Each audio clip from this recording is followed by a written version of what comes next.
Our Pledge of Allegiance.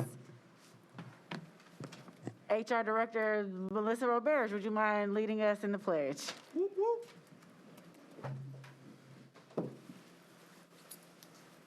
I pledge allegiance to the flag of the United States of America and to the republic for which it stands, one nation, under God, indivisible, with liberty and justice for all.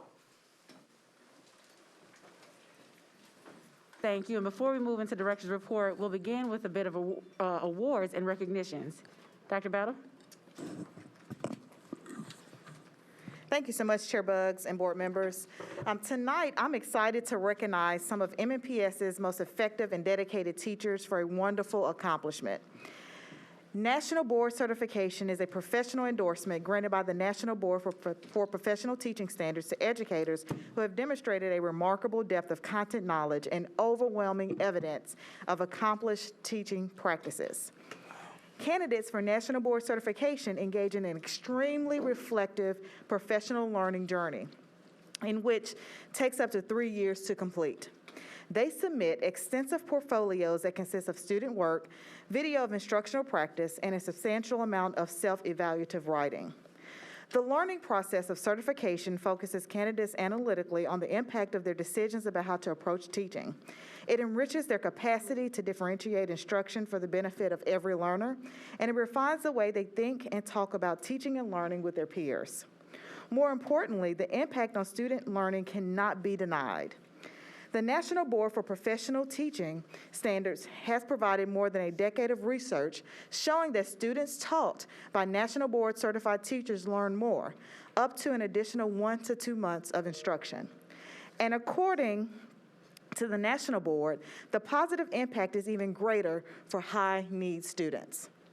At the moment, there are 65 National Board certified teachers with active certificates who are serving in MNPS, and more if we included educators whose certifications have expired. National Board certification is an ongoing learning process.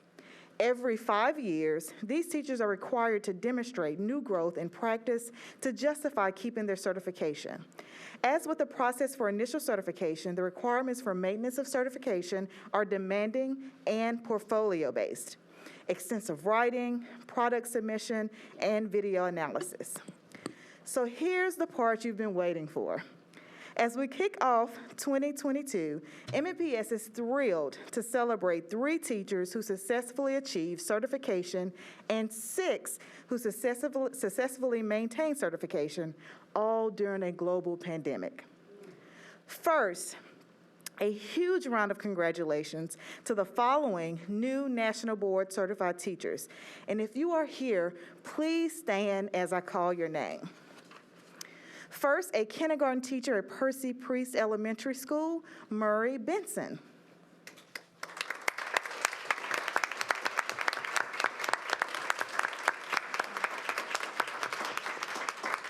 An instructional coach at Glenview Elementary School, Angela Broding.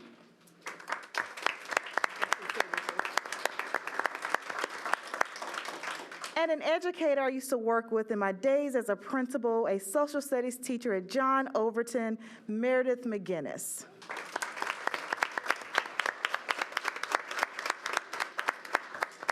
I am so proud of each of you. Just 5 educators in the state of Tennessee achieved National Board certification this year.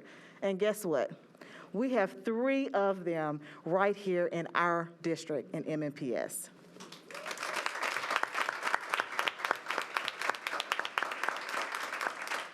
Thank you all so much for your commitment to your work, for your leadership, and for pouring your talent and your heart into helping your students succeed every day. This is a tremendous honor that you've earned. Each of you will be receiving a wall placard from the district in recognition of this achievement that you can place outside of your classroom. Please come join us up in the front for a photo so that we can further celebrate you. Come on up. Let's see, Overton, Percy Priest.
All right, and second, we also want to say a big congratulations to the following National Board Certified Teachers who have completed the Maintenance of Certification process.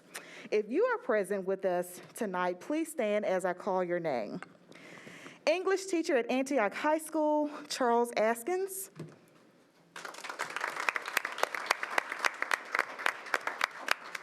Coordinator of Elementary Literacy for the District, Kendra Bush.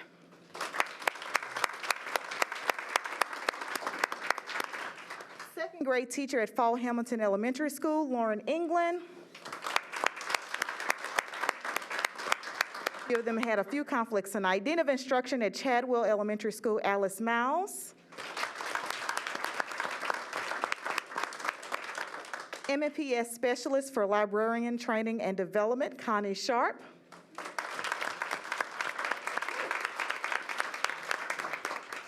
And last but not least, Executive Principal of Bellevue Middle School, Seth Swihart.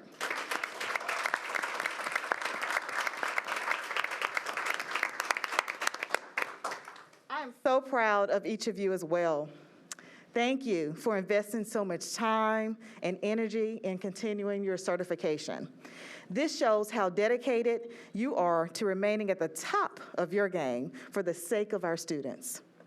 I think it is so significant that we have teachers and school leadership continuing to invest in their craft.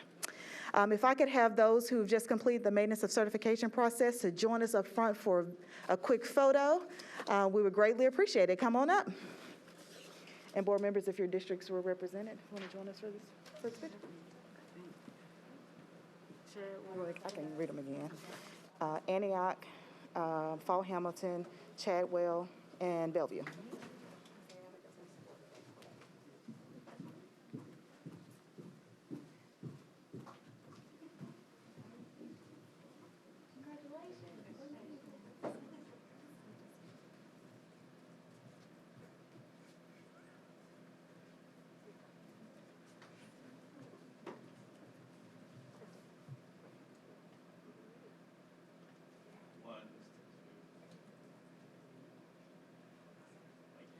Another round of applause.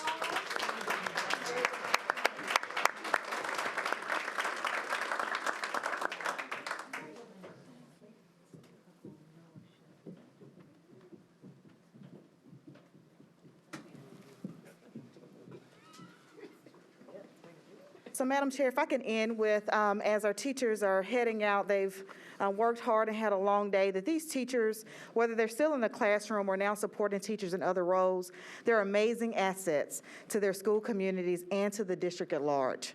And I'm excited that more than 40 MNPS educators are now on the journey towards becoming National Board Certified Teachers. I'm especially excited that candidate cohorts have developed within some of our schools. Teachers deciding to grow, learn, and certify together, all with the support of their executive principals who understand the profound impact of this professional development on teaching and learning.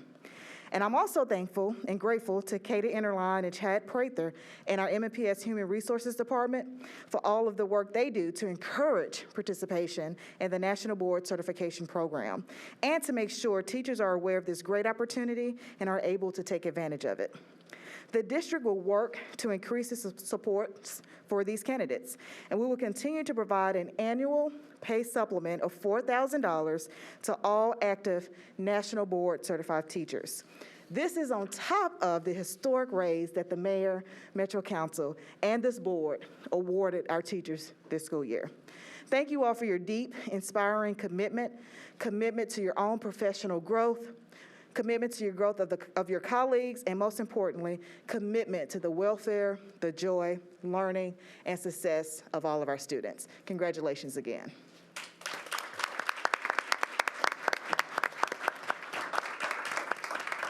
All right, thank you for that, Dr. Battle. We will now move into the portion of our agenda where we hear from the public. We hear from you. So if you have signed up to speak before us for 3 minutes, you will see your name on the screens. I will also call your names 3 at a time, so please feel free to stand ready. Nope, this not the time when we hear from public participation quite yet. My apologies. I've been so excited that we've made the shift to allow more community members to get here in time to actually participate during public participation, that we've moved the director's report in front of it. I want to go on record and say, so I don't have to tweet about it later, that we are doing this to make sure that more community members can be here so that we hear from you all for at least 3 minutes. So with that in mind, Dr. Battle will move to director's report. Thank you, Madam Chair, again, and thank you, board members. It's great to see all of you again after our last meeting that was early in December, and what I hope was an enjoyable winter break for you, for your families, and of course, to our amazing staff.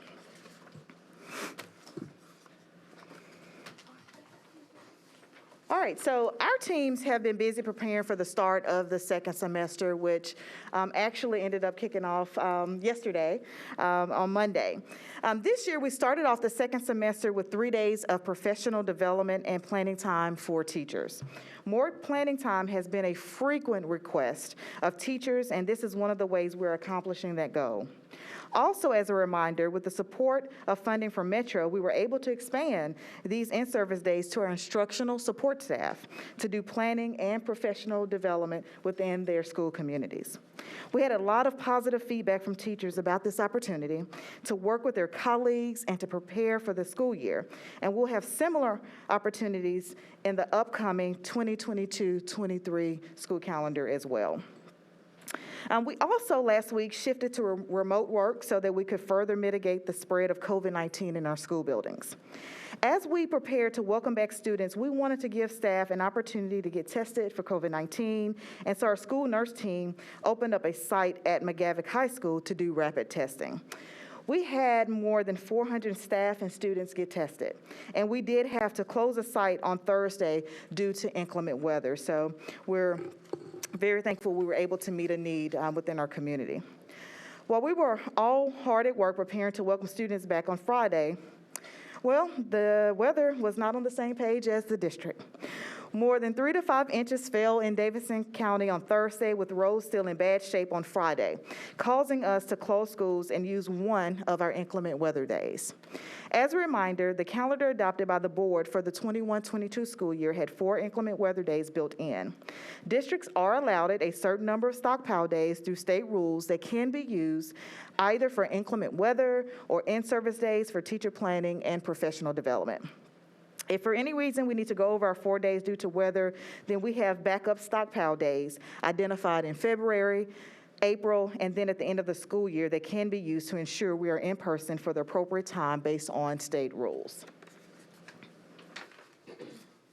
Now, as we start the new school year, we're doing so in the midst of a surge of COVID-19 caused by the new variant. We're seeing daily case numbers and positivity rates higher than ever before. But we are also at a point where nearly all of our students or staff have had the opportunity to be fully vaccinated. Metro schools have maintained some of the strongest mitigation protocols in the state, while other districts have relaxed the requirements. Some of the best tools available to limit transmission remains masking and vaccines. Now, I was optimistic back in December that we might be at a point where we could relax our masking requirements, but it seems foolish to remove this layer of protection with case counts so high right now. The new variant surge is forecast to spike quickly and fade quickly. So hopefully, in the coming weeks, it will be appropriate to revisit these requirements. One thing we've been learning over the last few weeks is that the KN95 masks offer greater protection than cloth or surgical masks. We have been distributing KN95 masks that were donated by Vanderbilt to our schools, while sourcing new ones for both staff and students that we're purchasing while funds are available. Another mitigation strategy is frequent testing, and our school nurse strike team has been conducting testing events at the following locations for school staff and students. We have purchased additional testing supplies to meet growing needs and have been seeking out additional suppliers to ensure we have an adequate number of tests to maintain our current plans while possibly expanding testing. Now, as I transition, I wanted to share that we are really happy so far with the results of our push to get students to fill out their Tennessee Promise applications. You'll see here that 90.45% of our expected MNPS seniors have applied for Tennessee Promise by the deadline. And that is 1,107 more students who've applied compared to last school year. 20 schools had more than 90% of their eligible cohort sign up. So the next step for Tennessee Promise is FAFSA completion by February 1st. And we are pushing ahead to make sure our students and families have the appropriate support and are aware of the deadline to be in compliance. Now, families play an important role in helping students prepare for the ACT. Metro Schools wants to help parents understand more about the ACT, including how to support their student as they prepare for the test. Free resources available to students, test dates, fees, and fee waivers, and the possible impacts ACT scores have. We will be hosting an ACT webinar on February 3rd to provide further information to parents and families who want to support their students. And again, we're trying to make sure we're scaling up these communications, as we've talked quite a bit on the board floor, bringing awareness to the multiple opportunities, the training, supports, and resources that are available to our students and families. Now, on Wednesday, January 12th, we will be welcoming TDOE leadership here at the boardroom to hold a town hall focus on their push to redesign the broken BEP formula. In our conversations with the commissioners, city leaders, and others thought it was important for TDOE to hold a town hall event in Metro Nashville. Considering we are the second largest school district in the state, we are funded at the third lowest per pupil rate, and Davidson County generates the most sales tax revenue in the state. The town hall will invite public comment, and each speaker will have up to 2 minutes to share their thoughts focused on student funding. Of course, we do want to make you aware that community members will have the opportunity to sign up to speak while at the event. The funding town hall, which starts at 6:30 p.m. tomorrow night, will also be streamed right here from the boardroom on the Metro Nashville network. So with those updates, Madam Chair, I will turn it back over to you. Thank you. Thank you for your updates, Dr. Battle. Do we have any questions or need feedback from school board members? Mrs. Elrod? Thank you. I have a question about the potential expansion of our testing sites. So I heard a lot of really great feedback on how easy and helpful it was to be in the small gym this past week over at McGavick. And I'm glad to see that we have some other testing sites available to students and to staff, because us testing is going to be the best way for us to make sure that we have all the staff and everything else that we need. What and how are we going to be making the decision for expansion? Like, what would that look like, and what are going to be our data points that we're watching to see if that needs to happen or not? Thank you for your question, Ms. Elrod.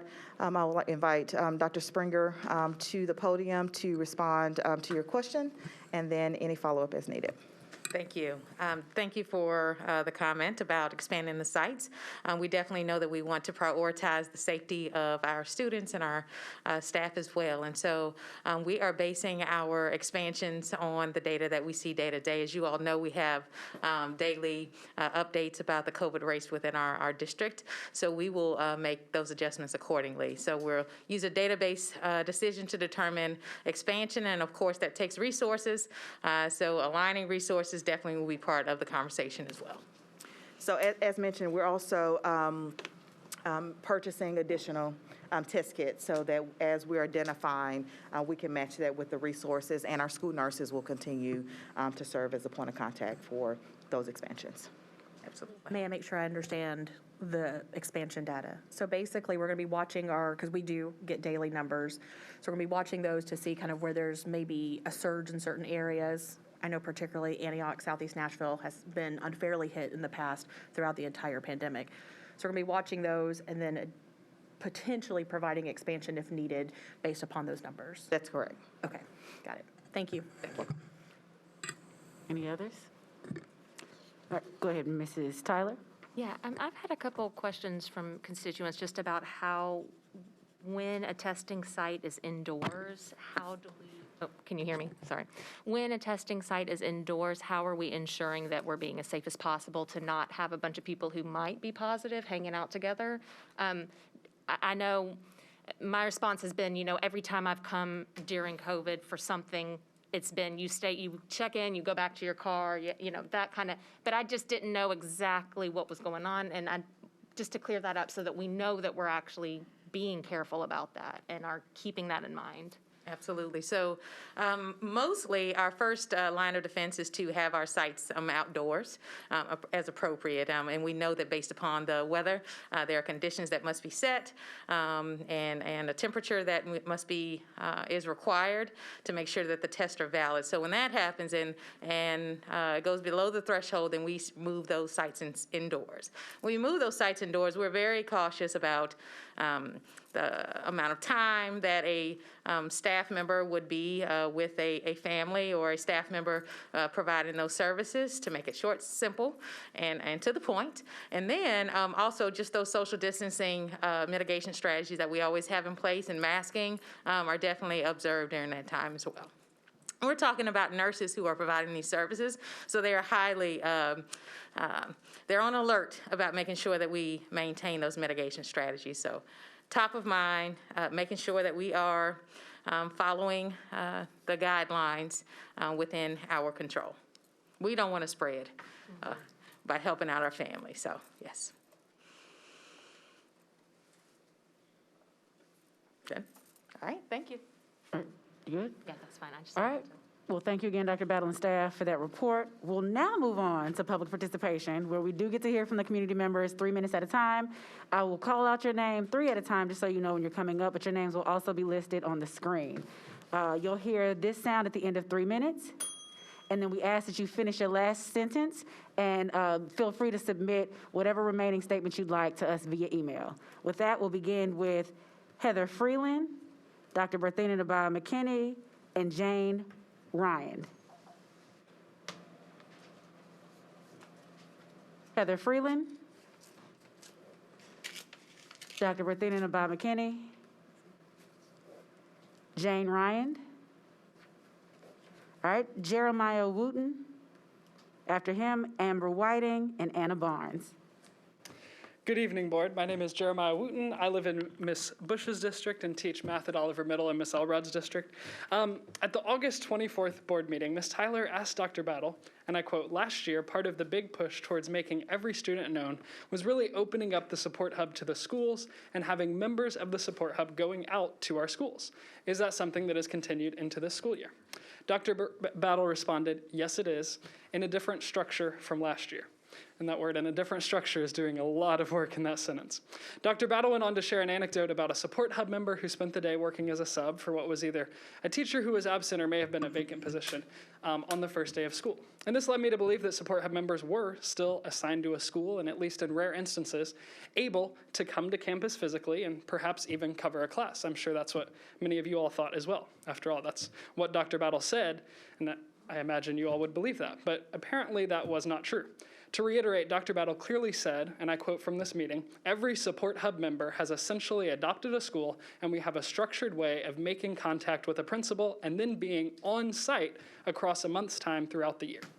At a recent FAC meeting at my school, and if you don't know, FAC stands for Faculty Advisory Committee. It's a group of educators nominated by the faculty of the school who make suggestions to administration and work together to solve issues. And one of our biggest issues right now is classroom coverage.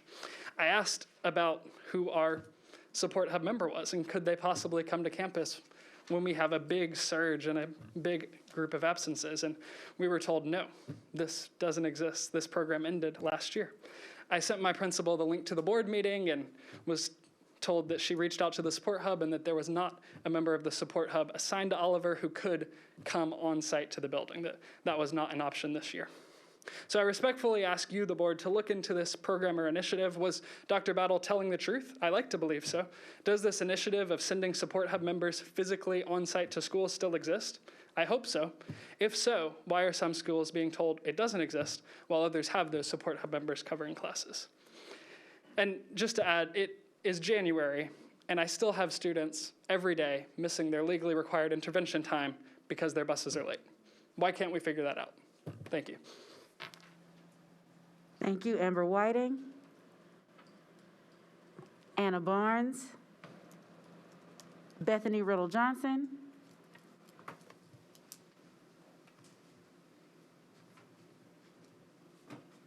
Good evening, Chair, members of the board. My name is Bethany Riddle Johnson, and I live on Lone Oak Road in Ginny Poo Poo Walker's district, and I am an MNPS parent and college professor.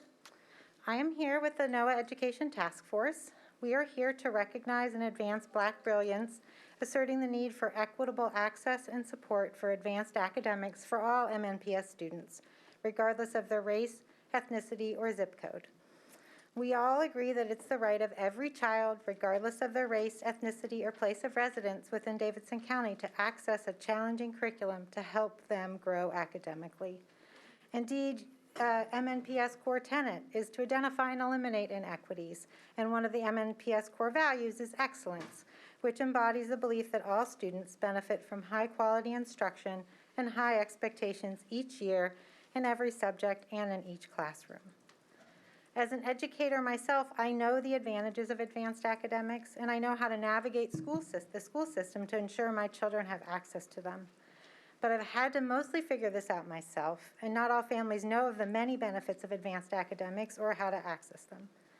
Thus, and as I'm pleased that Dr. Battle just mentioned in her director's report, this consistent and sustained effort by MNPS to improve communications with families, and here to extend it to regularly communicating with families regarding all advanced academic offerings, their benefits, qualifications for the programs, who to contact about enrollment into advanced academics, the actions parents or guardians can take to help their students meet criteria for enrollment. And as we also know, though, students' current early post-secondary opportunities in MNPS high schools depend on their zip code. They are not equitable, with really large discrepancies across schools, as highlighted in a Tennessee article last month. Thus, MNPS must earmark dollars to expand advanced academic opportunities in its schools, serving the most Black and Latino students who are currently underserved. So in closing, we must work together to address the inequities in advanced academics that get us to the MNPS core tenet, identify and eliminate inequities. Thank you. Thank you. Linda Robinson.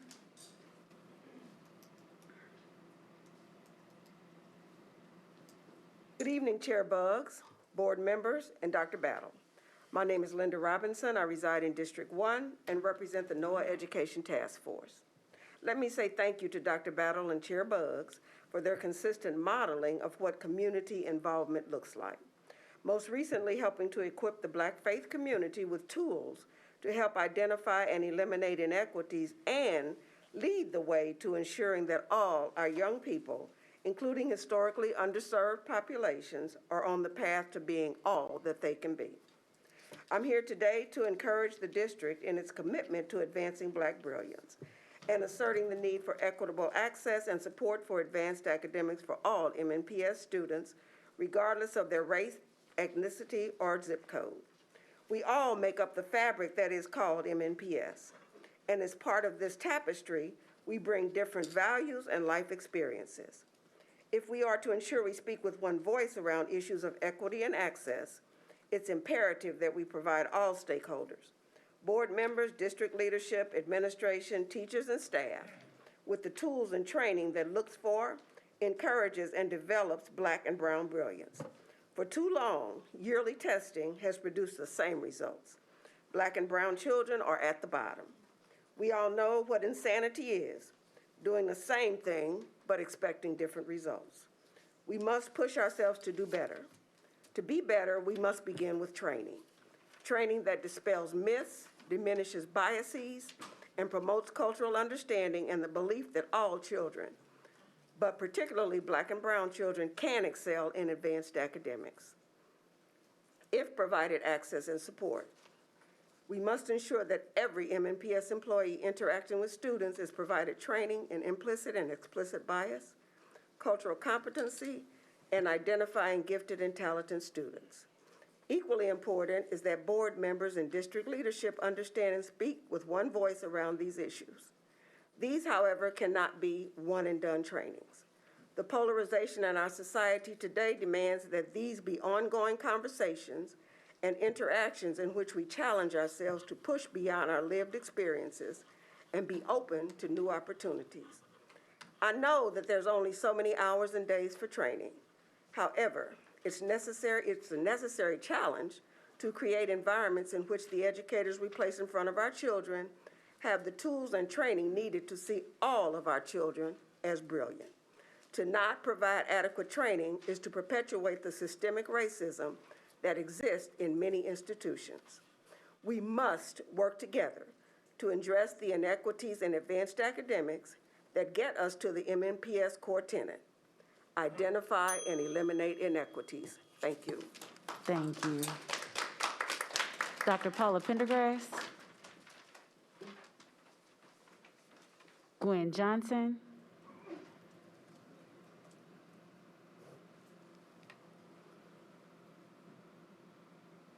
All right, do I start? Okay. Good evening, Chair, members of the board. My name is Gwen Johnson, and I attend MLK Magnet High School. I'm here with the NOAA Education Task Force. We are here to recognize and advance Black brilliance, asserting the need for equitable access and support for advanced academics for all MNPS schools or students, regardless of their race, ethnicity, or zip code. Completing advanced placement courses helps prepare students for college and career success, improves access to college scholarships and to college admissions, and passing AP courses reduces college costs and helps students graduate early. Everyone deserves these opportunities. MLK has the most AP classes offered in the district with 24. I get to pick from a wide range of subjects, including AP Literature, AP Human Geography, AP Environmental Science, and AP Calculus. AP classes have helped improve my note-taking, critical thinking, and essay writing skills. Because of this, I feel prepared for college, and I believe every student should be able to be confident in themselves going into higher education. These skills have also helped me in my non-AP classes, bringing up my grades overall, increasing my chances of going to college. Unfortunately, I have not seen these opportunities distributed equally in the sciences. White and Asian American students are overrepresented in my AP Physics class. Black and Latino students deserve equal funding and prioritization as white students. AP courses teach valuable skills and increase chances of attending and graduating college on time. Thus, MNPS must earmark dollars to advanced placement or to expand advanced academic opportunities in schools serving the most Black and Latino students. We must work together to address the inequities in advanced academics that get us to the MNPS core tenet: identify and eliminate inequities. Thank you. Thank you.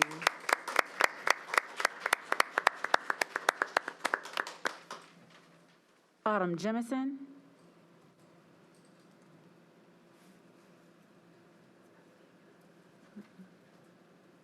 Hello, MNPS school board leaders.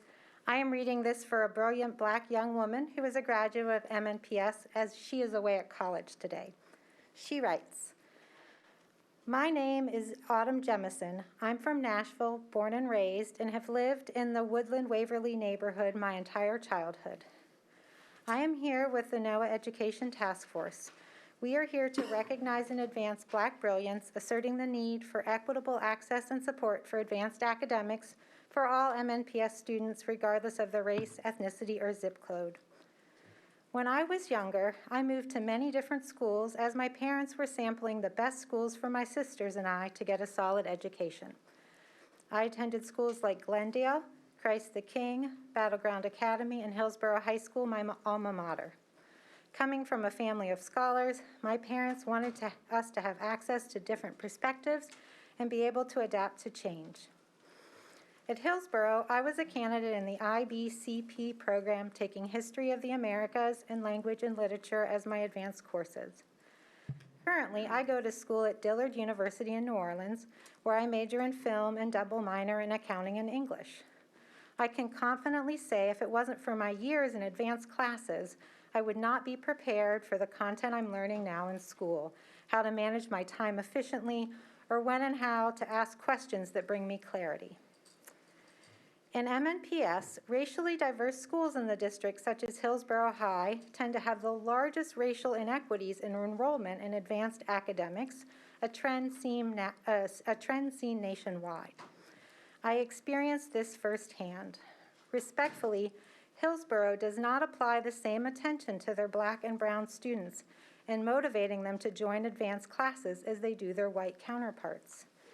Even in regular classes, teachers are not teaching Black and brown students to their full potential or pushing them to consider advanced classes to inspire more of a challenge. This promotes a cycle of students undervaluing their potential for earning a college degree, and it limits their abilities to learn skills in critical thinking, innovation, and creativity. I have a little sister who currently attends Hillsborough, and I'm worried for her education. I don't want her to have the same experience of not feeling heard in her advanced classes. I leave you with these questions. What does educational counseling look like for Black and brown students? Are the teachers getting the support they need to create a safe learning environment for the students to learn? What content needs to be implemented in these training sessions for teachers to remove their biases? The methods of education must be modified for the upcoming diverse leaders of change. In closing, I urge MNPS to expand eligibility and increase access for Black and Latino students. Thank you. Thank you. Dewana Wade. Good evening, Chair Buggs and members of the board. I'm Dewana Wade, and I reside in Hermitage, where John Little is my board representative. I'm also a former MNPS parent and the current guardian of a freshman at MLK. I'm here with the NOAA Education Task Force, and we are here to recognize and advance Black brilliance, asserting the need for equitable access and support for advanced academics for all MNPS students, regardless of their race, ethnicity, or zip code.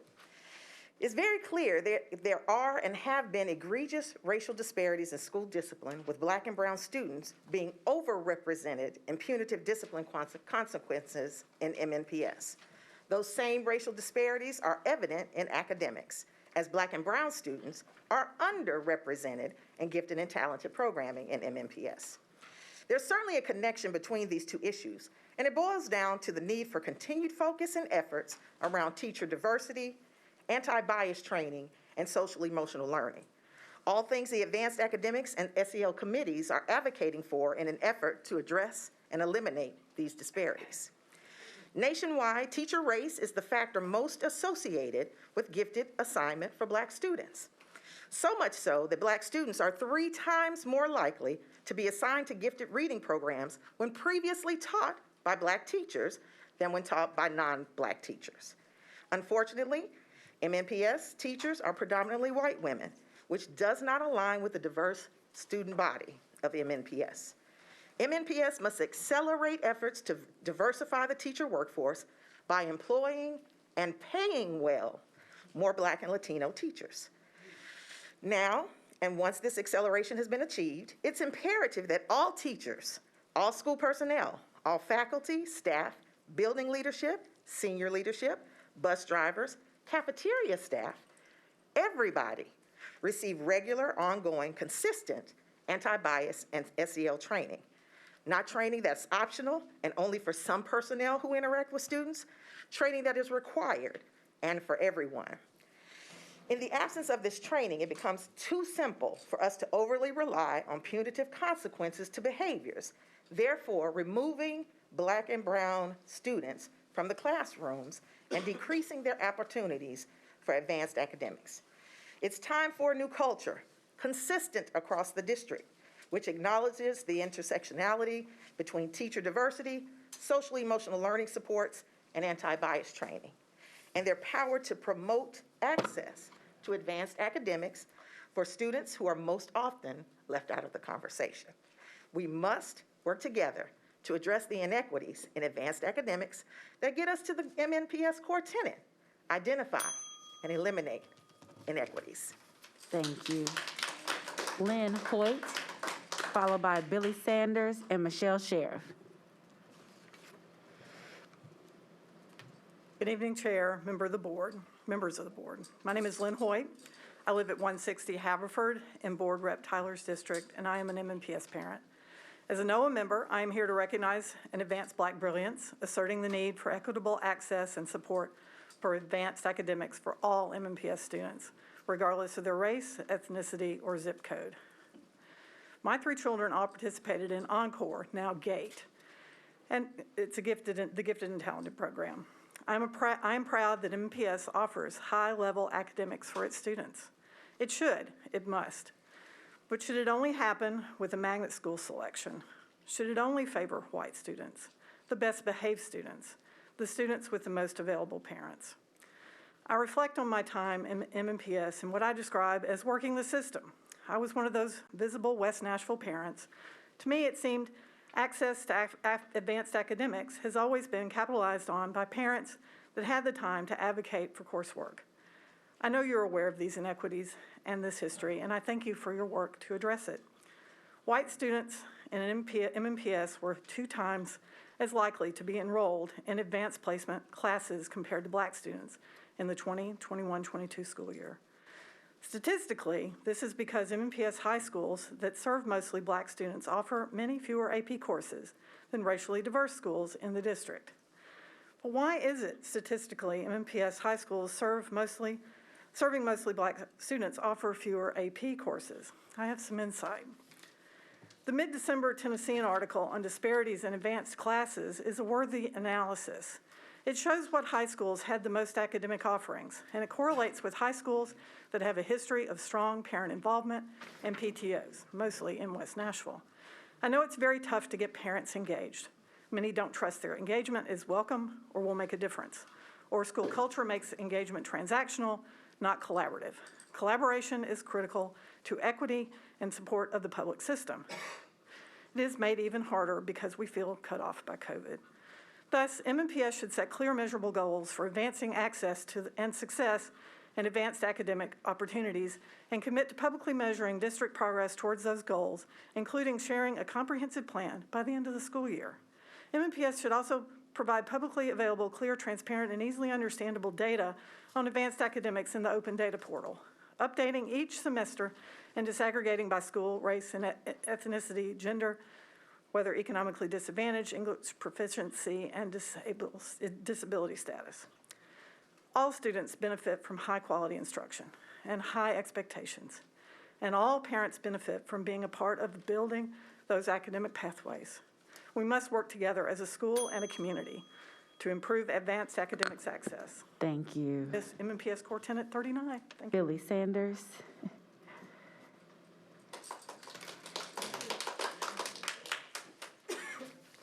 Good evening. My name is Billy Sanders. I'm an attorney and I live in School District 1.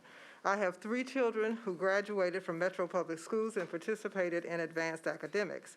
I am here with NOAA to advance Black brilliance and urge you to pass the resolution asserting the board's commitment to equitable access and support for advanced academics.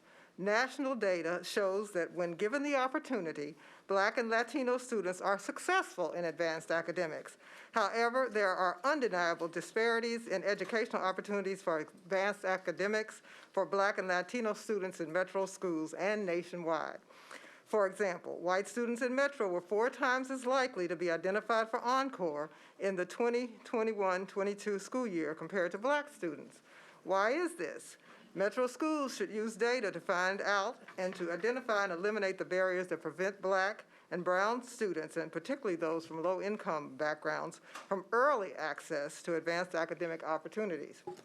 My daughter, Grace, who is now a professor at the University of Pennsylvania, says that early access to Encore was important to her because of the manner in which they experienced learning and knowledge.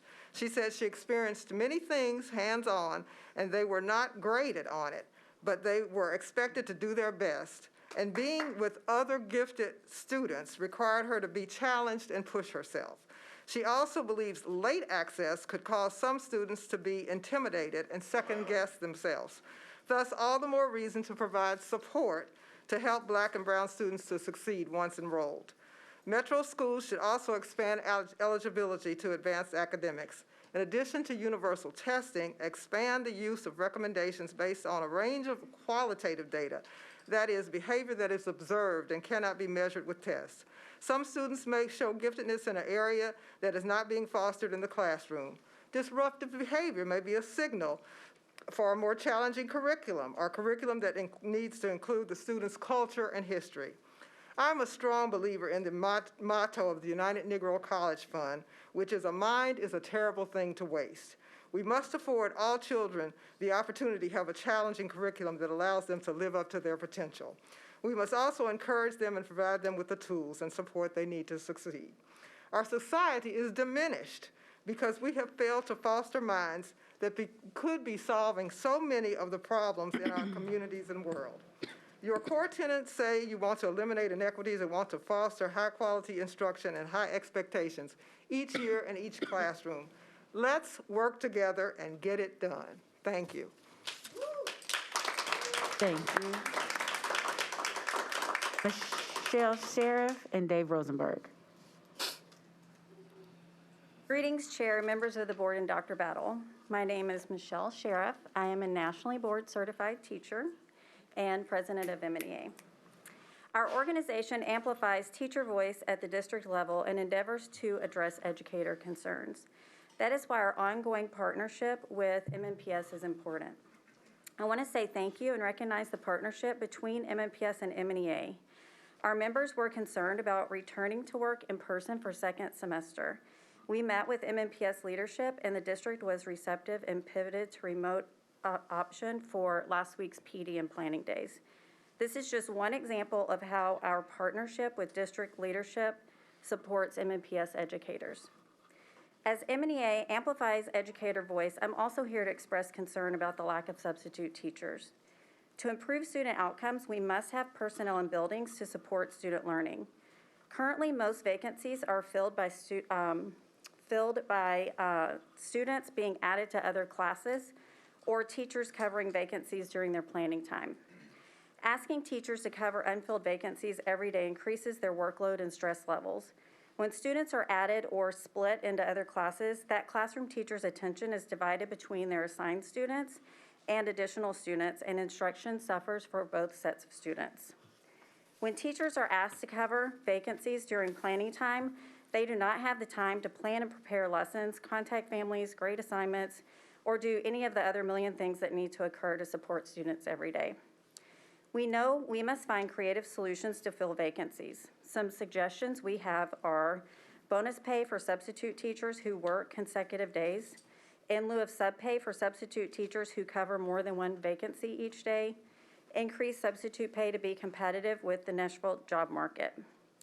As more educators leave the profession, we must do what we can to improve working conditions for MNPS educators. This school year, educators have repeatedly asked to have less demands and decreased workloads as they support students who, for the first time since the 2018-19 school year, are experiencing in-person classes while continuing to live through a global pandemic. I've presented a few examples of ongoing situations that are not sustainable. It causes an undue burden to educators, and students suffer. Let me be clear, the lack of available substitutes is a crisis.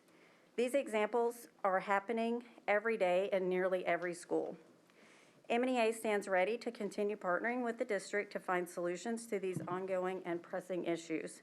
We appreciate your efforts to continue to support MNPS employees and appreciate the opportunities to be part of the solutions to these issues. Thank you. Dave Rosenberg.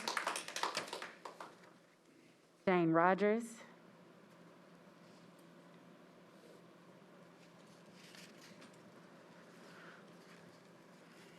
Good evening. My name is Jane Rogers, and I work for Knowledge Academies.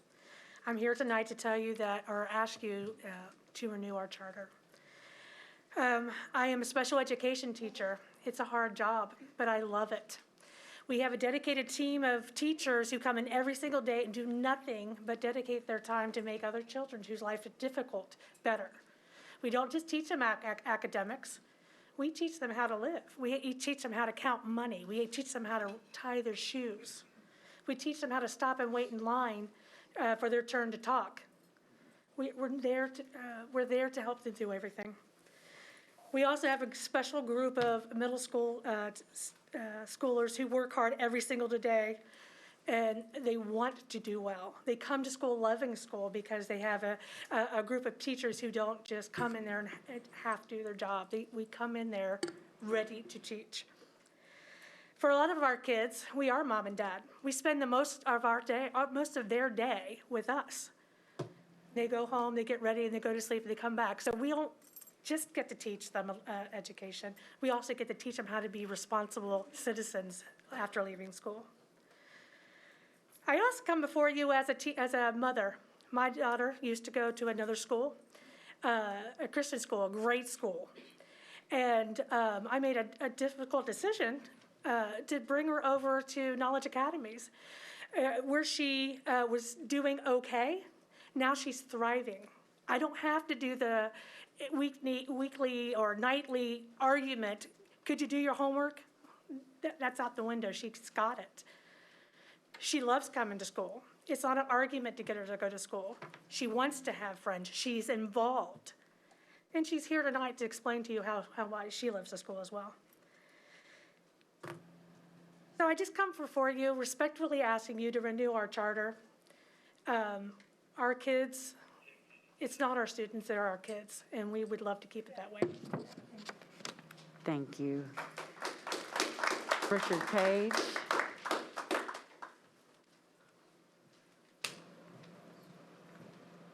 Richard Page. He's in quarantine. He will not be here this evening. Okay.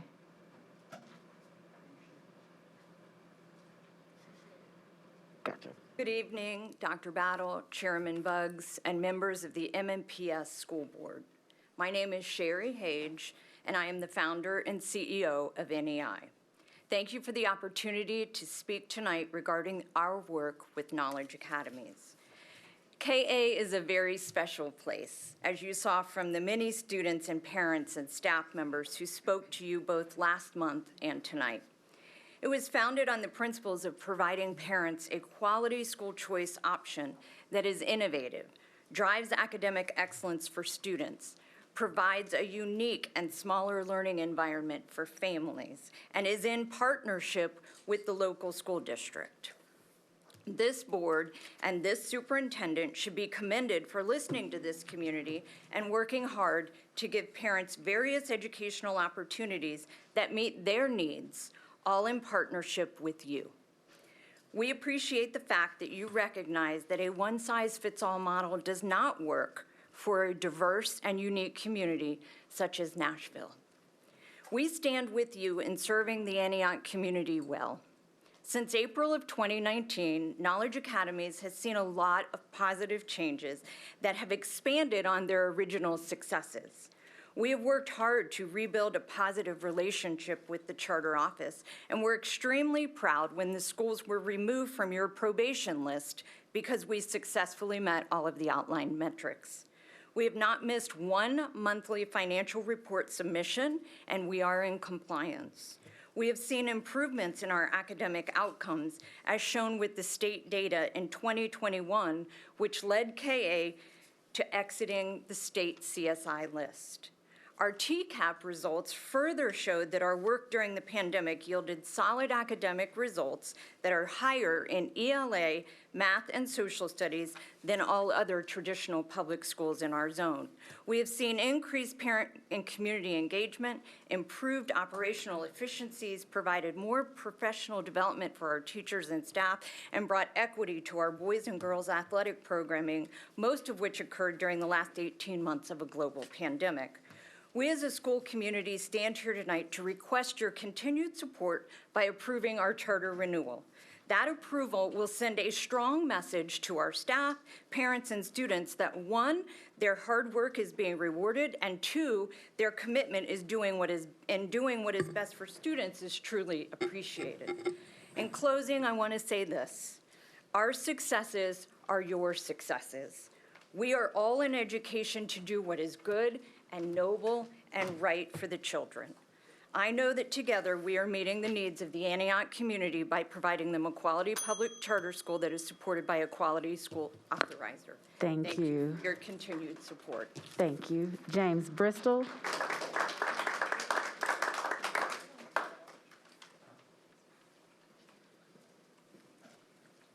Good evening, members of the board. I'm James Bristol. I'm pleased to appear before you. I'm the chairman of the board of Knowledge Academies. You just heard Ms. Hayes speak about Knowledge Academies. We have 3 campuses at our location. We have Knowledge Academies and K Crossings and Knowledge High School that have been approved by this board. You will be considering tonight the renewal of our Knowledge Academy 5 through 8 charter. I want to give a bit of background, if I could. We have, in 2011, when we started, we ended up with 3 charters. We had an arrangement where we thrived. Our campus, our students did very well, and until about 2018, 2019, however, we ran into a speed bump, we'll call it, and those events are well known here at this board level. Some of you were there when we discussed these a couple of years ago. And so we took dramatic steps. One was to hire Noble Education Initiative, got to know Sherry Hage and her team, and we have engaged them to manage the school, and they report to the board. The board's very engaged in what the school is doing, and that collaboration has worked very well. So from where we were in just a couple of years, we made some very material progress. We had been placed upon targeted support and improvement list, and in just 2 years, all the Knowledge Academy schools were able to exit that list. And in fact, I think we're the only MNPS charters who did exit that list. Financially, we have found our footing. We're doing well now. We have a cumulative $1 million fund balance, and our audits have been clean with no audit findings, and so financially we're back on track. Our enrollment now is rising again. We suffered pretty badly a couple of years ago. This year, we got up to 430 students, and our 5th grade enrollment is up 65%, so we're very proud of that. On spin now, I think we have done very well and are moving in the very right direction at this point. I want to talk a little bit about the future. We would like to talk to you as a MNPS and have an open, collaborative discussion, because in the decades since our charter was approved, and our 3 schools did work very well, our community has changed dramatically. And so our proposal specifically would be to combine our 3 charters into 1 charter. We think this would help relieve some of the administrative burdens are with 3 charters and have just 1 charter. And we think that'd be a positive for all of us that are involved. We do value the relationship with MNPS over these years, and we look to this to be a positive collaborative effort. And I ask you all to please renew our charter tonight, and we look forward to working with you on these changes we think will make some sense. Thank you. Thank you. Carol Swan.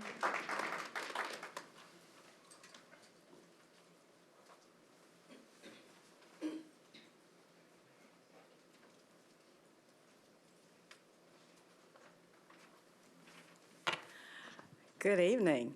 I feel like I've come home. Thank you so much for letting me speak tonight on behalf of Knowledge Academies. It has been a while since I've been in this room.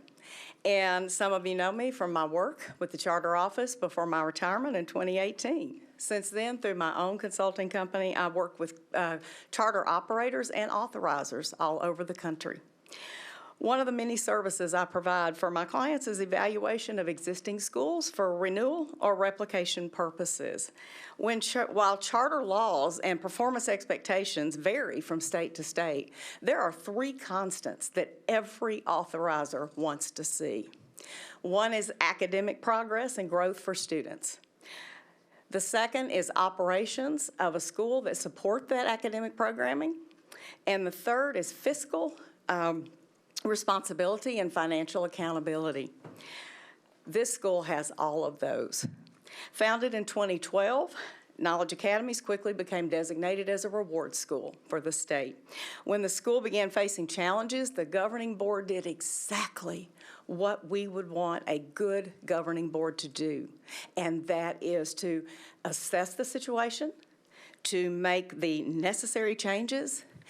And in this case, they brought in, engaged the services of Noble Education Initiative, a noted turnaround specialist, as their charter management organization.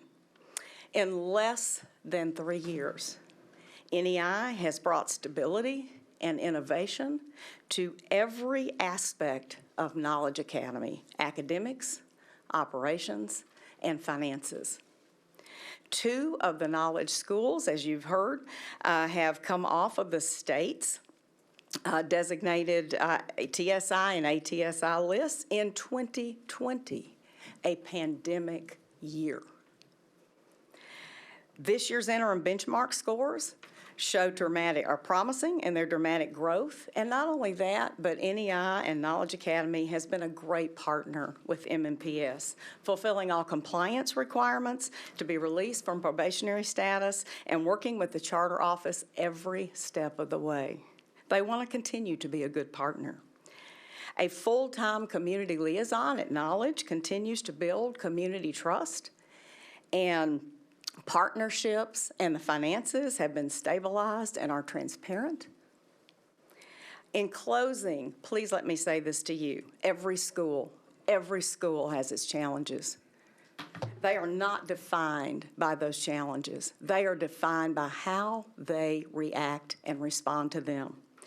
This school has proven with the right leadership, given the right resources, and the right plan, it is on the right track.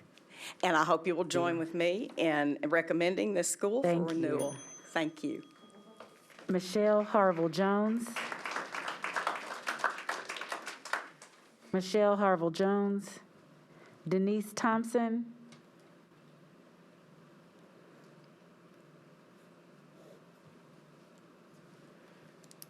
Good evening, Board and Board Chair. Our instructional team, first of all, my name is Denise Thompson, and I represent NEI's instructional team, and I work with Knowledge Academies. Our instructional team at NEI has been doing extensive coaching and modeling for teachers.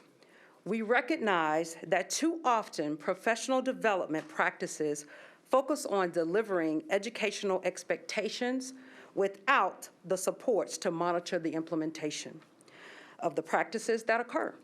Simply put, what is expected is not inspected. At Knowledge Academies, teachers are engaged to foster clear understanding of how to effectively utilize all resources and the why behind the importance of each one. We added layers of support for consistent follow-up practices. This allows us to track their understanding, growth, and implementation of valid classroom practices. The team has revisited minute-by-minute planning structure for pacing, provided professional development specific to instructional strategies and data interpretation. We rearranged the success block based on the NWEA data results to support the standards-based instruction in the classroom.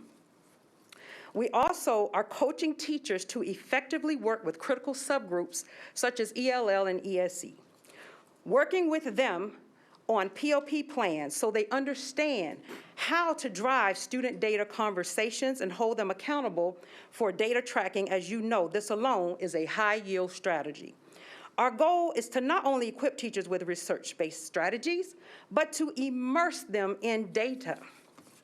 This will ensure that effectively they are able to guide student achievement in the classroom and build those necessary relationships for success.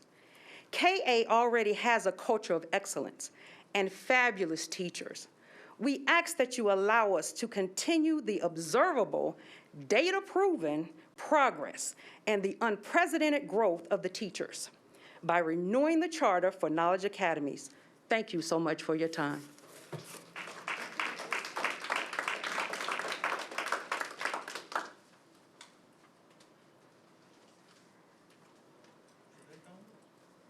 Oh, sorry. That was me, so sorry. Next is Carl Kirk. Nope. We just did. Yep, I was gonna say. Thank you, I apologize for pausing. Oh, okay, all right, sorry. My name is Carl Kirk. I'm the Director of Student Services at Knowledge Academies, and I wanted to advocate on behalf of our middle school. I wanted to speak to the school culture that we are developing and continuing to improve over at KA. and we are committed towards uprooting the emotional issues that are plaguing all of our students nationwide by motivating students to uplift their peers as they would a brother or a sister. We are building a family at KA and take that Tiger Nation motto to heart. Students are aware that they have access to staff, and I do mean the entire staff. That's our custodial, our support staff, our teachers, our administrative staff. They know that they have people in the building who are genuinely invested in their well-being, not just in their academics. We have provided professional development for our teachers, and we're currently equipping them to be powerful advocates for our students. We're also focused on our social and emotional learning over at KA. We do not administer discipline actions at our school that are not rooted in restorative practice. We are always trying to hold our kids accountable and showing them that the demographics, given the demographics that we serve, we're showing them that the world is going to be difficult. And teaching them to hold themselves accountable counteracts that. The goal of education is to create young people that are capable of thinking critically and using that critical thinking to improve their community. And KA is committed to that goal. KA needs to stay open because our goals are not yet completed, and we have plenty more students to empower before we get there. Thank you. Next is Nancy Holland.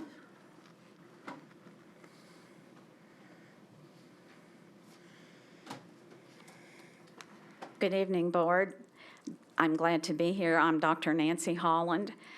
I'm a resident of School Board District 9. I have retired twice from MNPS. Yes, I'm old enough to remember when you could reach the office by dialing 0 on the phone. I am here now as a substitute. And my thanks to Ms. Michelle Sheriff for her advocacy on behalf of subs. We're almost the unseen part of the district. We're unseen until there's not enough in any one spot. I subbed yesterday at Bellevue Middle School for the strings teacher. I started out my teaching career in music, and so when I get to sub for a music class, I get excited. And I had a wonderful time yesterday. And today I subbed 5th grade at another school, social studies class, but the topic was Louis Armstrong.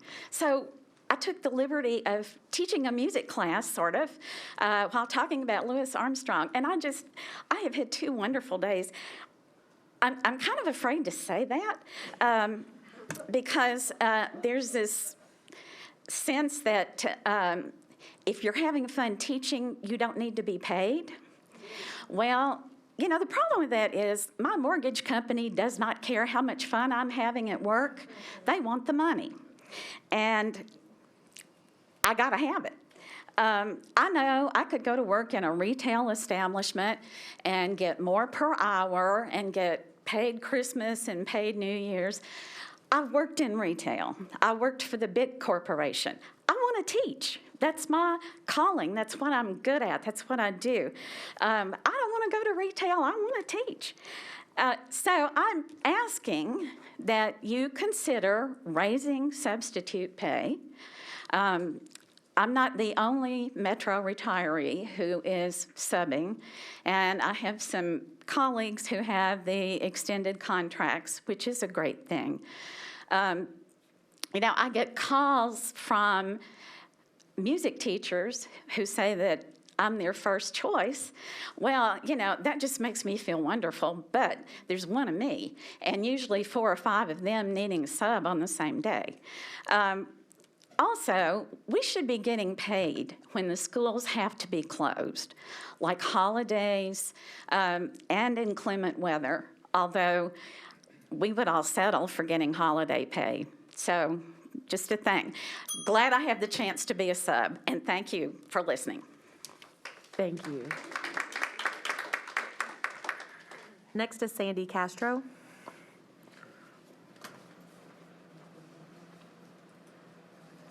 Good evening, Dr. Battle, Chair and members of the board. My name is Sandy Castro, and I'm the Customer Relations and Growth Specialist for NEI. In this role, I directly support the leadership and the staff at Knowledge Academy with their marketing and enrollment efforts. Enrollment at KA for the current year is up from last year. We had 430 students in grades 5 through 12 compared to 396 last year. We had one of the largest graduating 8th grade classes in several years, and most all of these students chose to remain with us and attend KA High School. As a matter of fact, at the last board meeting, several of the seniors who made public comment started at KA in the 5th grade. Currently, our 5th grade enrollment has nearly doubled, so we're very proud of the progress that we've made in the marketing and enrollment.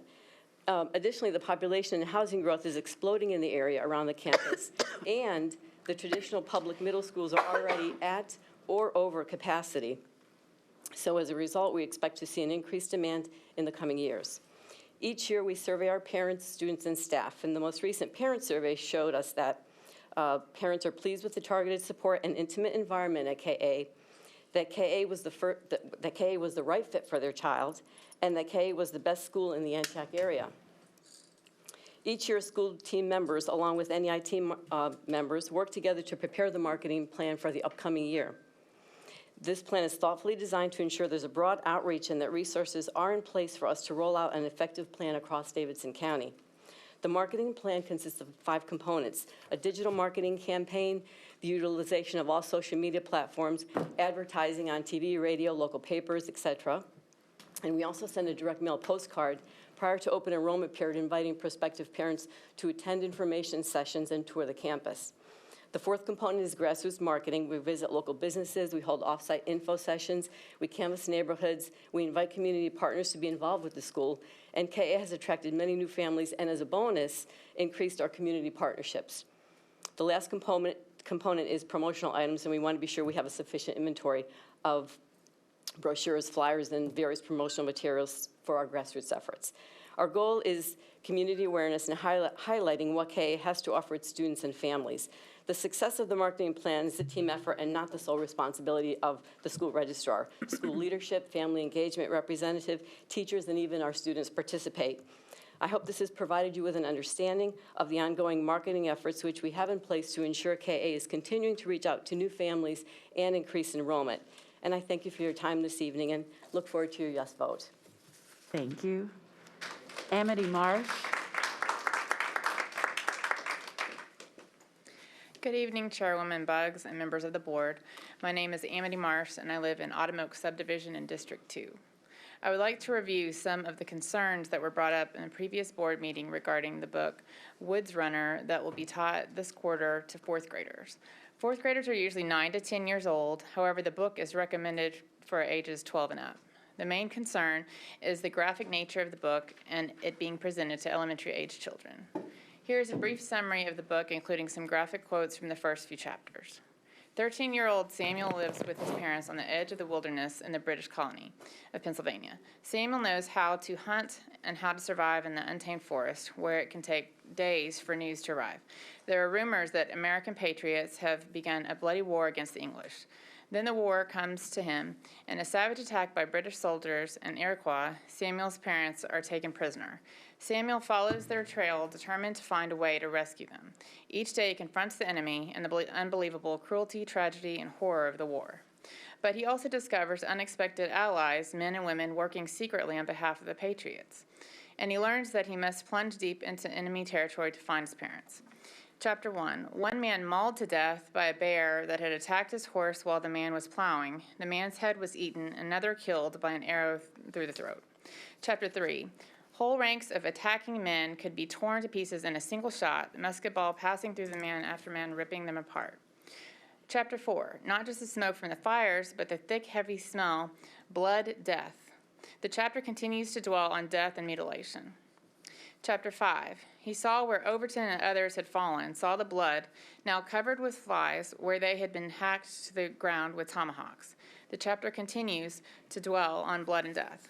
Chapter 6, ignored and allowed to die alone. Settle your affairs and make out a proper will, because the rifleman will almost certainly kill you. Their prints were scuffed, ragged, and he felt his mother's anguish terribly. She was small and thin and very strong in her own way, but this brutal treatment, probably with a rope around their neck, might be too much for her. He found the first body. He had been scalped, mutilated, one more body.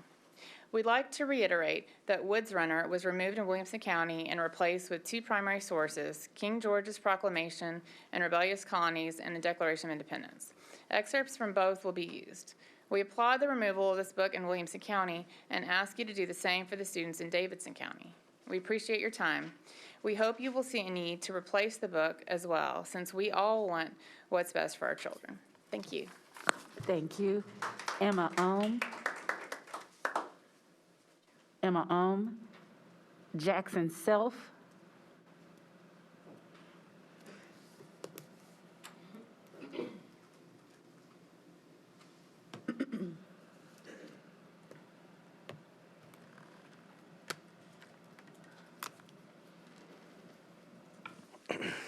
Good evening, Dr. Battle, Board Chairwoman Ms. Buggs, and esteemed members of the board.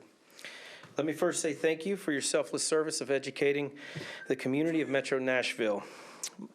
My name is Jackson Self. For the past 17 years, I have been a school administrator and have worked in the good part of my career in school choice. But not solely as an educator, but also as a parent. I have two children that attend charters, and one a graduating senior this year who's been accepted at one of the largest Tier 1 universities in America at the University of Central Florida, finishing third in her class this year. So pretty proud of that, pretty proud of her. As a parent, I know firsthand what charters can do for our students. As a seasoned administrator of 17 years, I know the behind-the-scenes operations and passion that teachers and staff have for students at charter.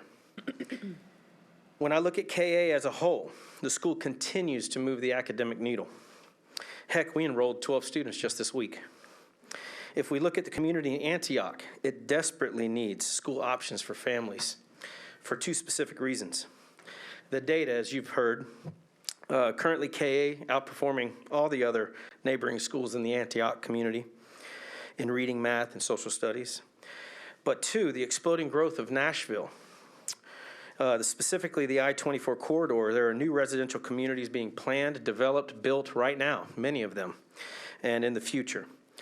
Antioch, as a community, must be ready to provide new families school choice options and educational options, and especially those that prefer non-traditional settings like the KA community and the KA school can provide. When you look at solely our middle school, the data speaks for itself.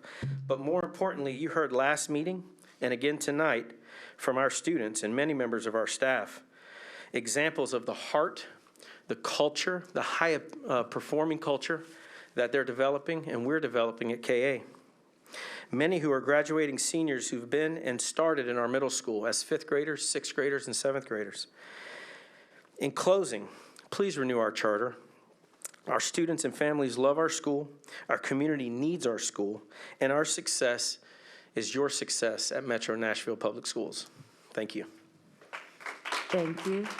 Olivia Rogers.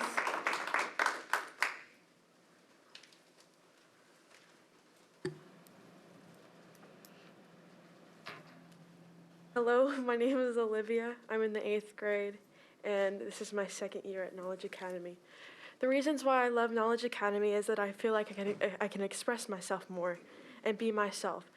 I feel like this because at my old Christian school, I felt like I couldn't be myself since everyone was so judgmental. And if I didn't act like everyone else, no one would like me. But here I can act myself and people still like me for who I am. And I can actually be myself. And people don't judge me. Another reason is why I like KA is that the teachers are nice and they're very considerate to their students. I feel like if I had any issues with home or school, I could tell my teachers and I can trust them. I didn't have that type of trust with my old teachers at my old school because everyone was just so strict, and I felt like I couldn't be myself there. Please renew Knowledge Academy's charters. This is like a second home to me. Thank you. Thank you. Samuel Fitzhugh.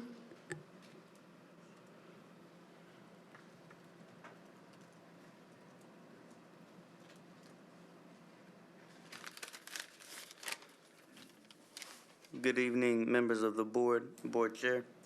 My name is Samuel Fitzhugh. I'm in the 10th grade, and I'm part of the student government and knowledge academies. I've been there since 5th grade, and ever since then, one thing KA has always had is a sense of community and diversity, and that no matter who you are, you will be accepted and loved by everybody. And you can be yourself no matter where you are in the school, like, doesn't matter. You can always just be you. And I feel like it's a nice school that treats everybody well. So for that reason, I hope the board considers renewing the charter. Thank you. Atziri Espinoza Perez.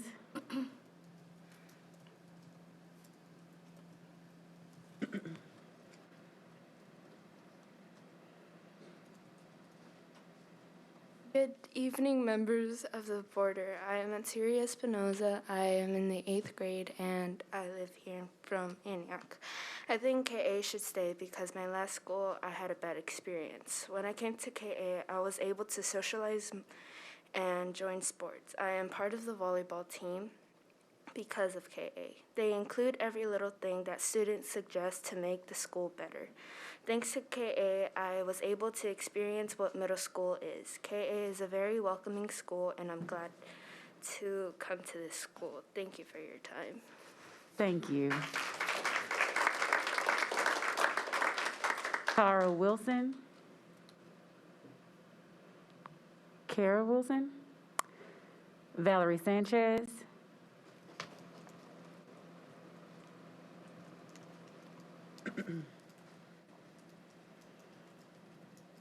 Good evening, members of the board and board chair.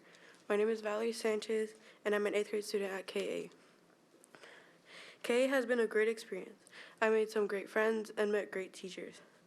KA has been through tough times, but they always pick themselves up. One thing I like about KA is that they like to make their students happy. For example, pop-out days when you get to dress how you'd like, reasonably, and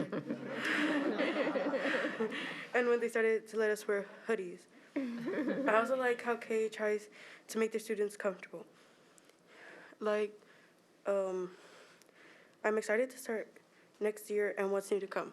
I have a sister who's in 4th grade, and she's going to 5th grade next year. And even when I just talk about KA, she's like, "Oh, Mom, I want to go to KA." And hopefully KA gets renewed so she can go there when I'm in high school and she's in middle school. Thank you for your time. Thank you. Brandon Faria.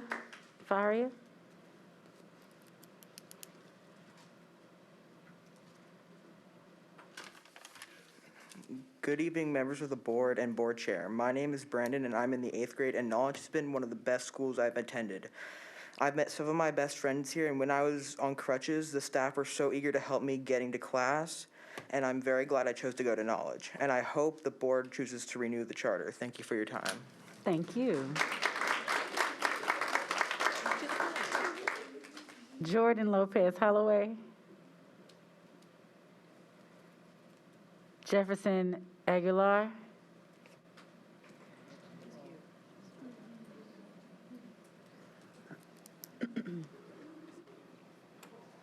Hello, members of the board and the chair board. And I am Jefferson Aguilar Romero, and I am from the District 4, and I am in Knowledge Academy. And I just want to say that this school has not only changed me, but it's changed every student in it.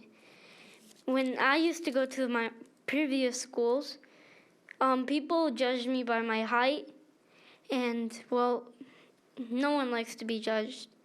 But here, people accept who I am. I finally met two of the greatest people, and this is one of the best schools I had so far. And I think if you renew the chart, it would be awesome. Thank you. Thank you. LaSalle Curry.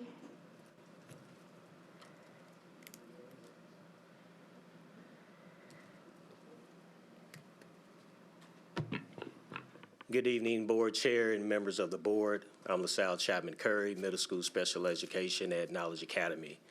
I guess before I start, I couldn't help but notice, Mr. Little, I share your sentiments, so tighten up. Yeah, come on. Tighten up. But I'm going to wear the parent hat. And as parents, we want our children to attend a school that's safe. We want them to attend a school that has a positive learning environment. And we want our children to attend a school that has a staff and a team of teachers and administrators that care. And that's what Knowledge Academy is. I don't really need to say too much. You just heard it from the children. They love coming to school. They love coming to Knowledge Academy. I love seeing them every morning. I mentioned this the last time when I was here. Not having Knowledge Academy as an option in Antioch would be a huge travesty to the community. The NEI team and our staff, we're dedicated based on the foundation of academic excellence. So I hope you guys will really reconsider and renew our charter. We need it. All right, tighten up. Tighten up. All right. Thank you. LaTanya White.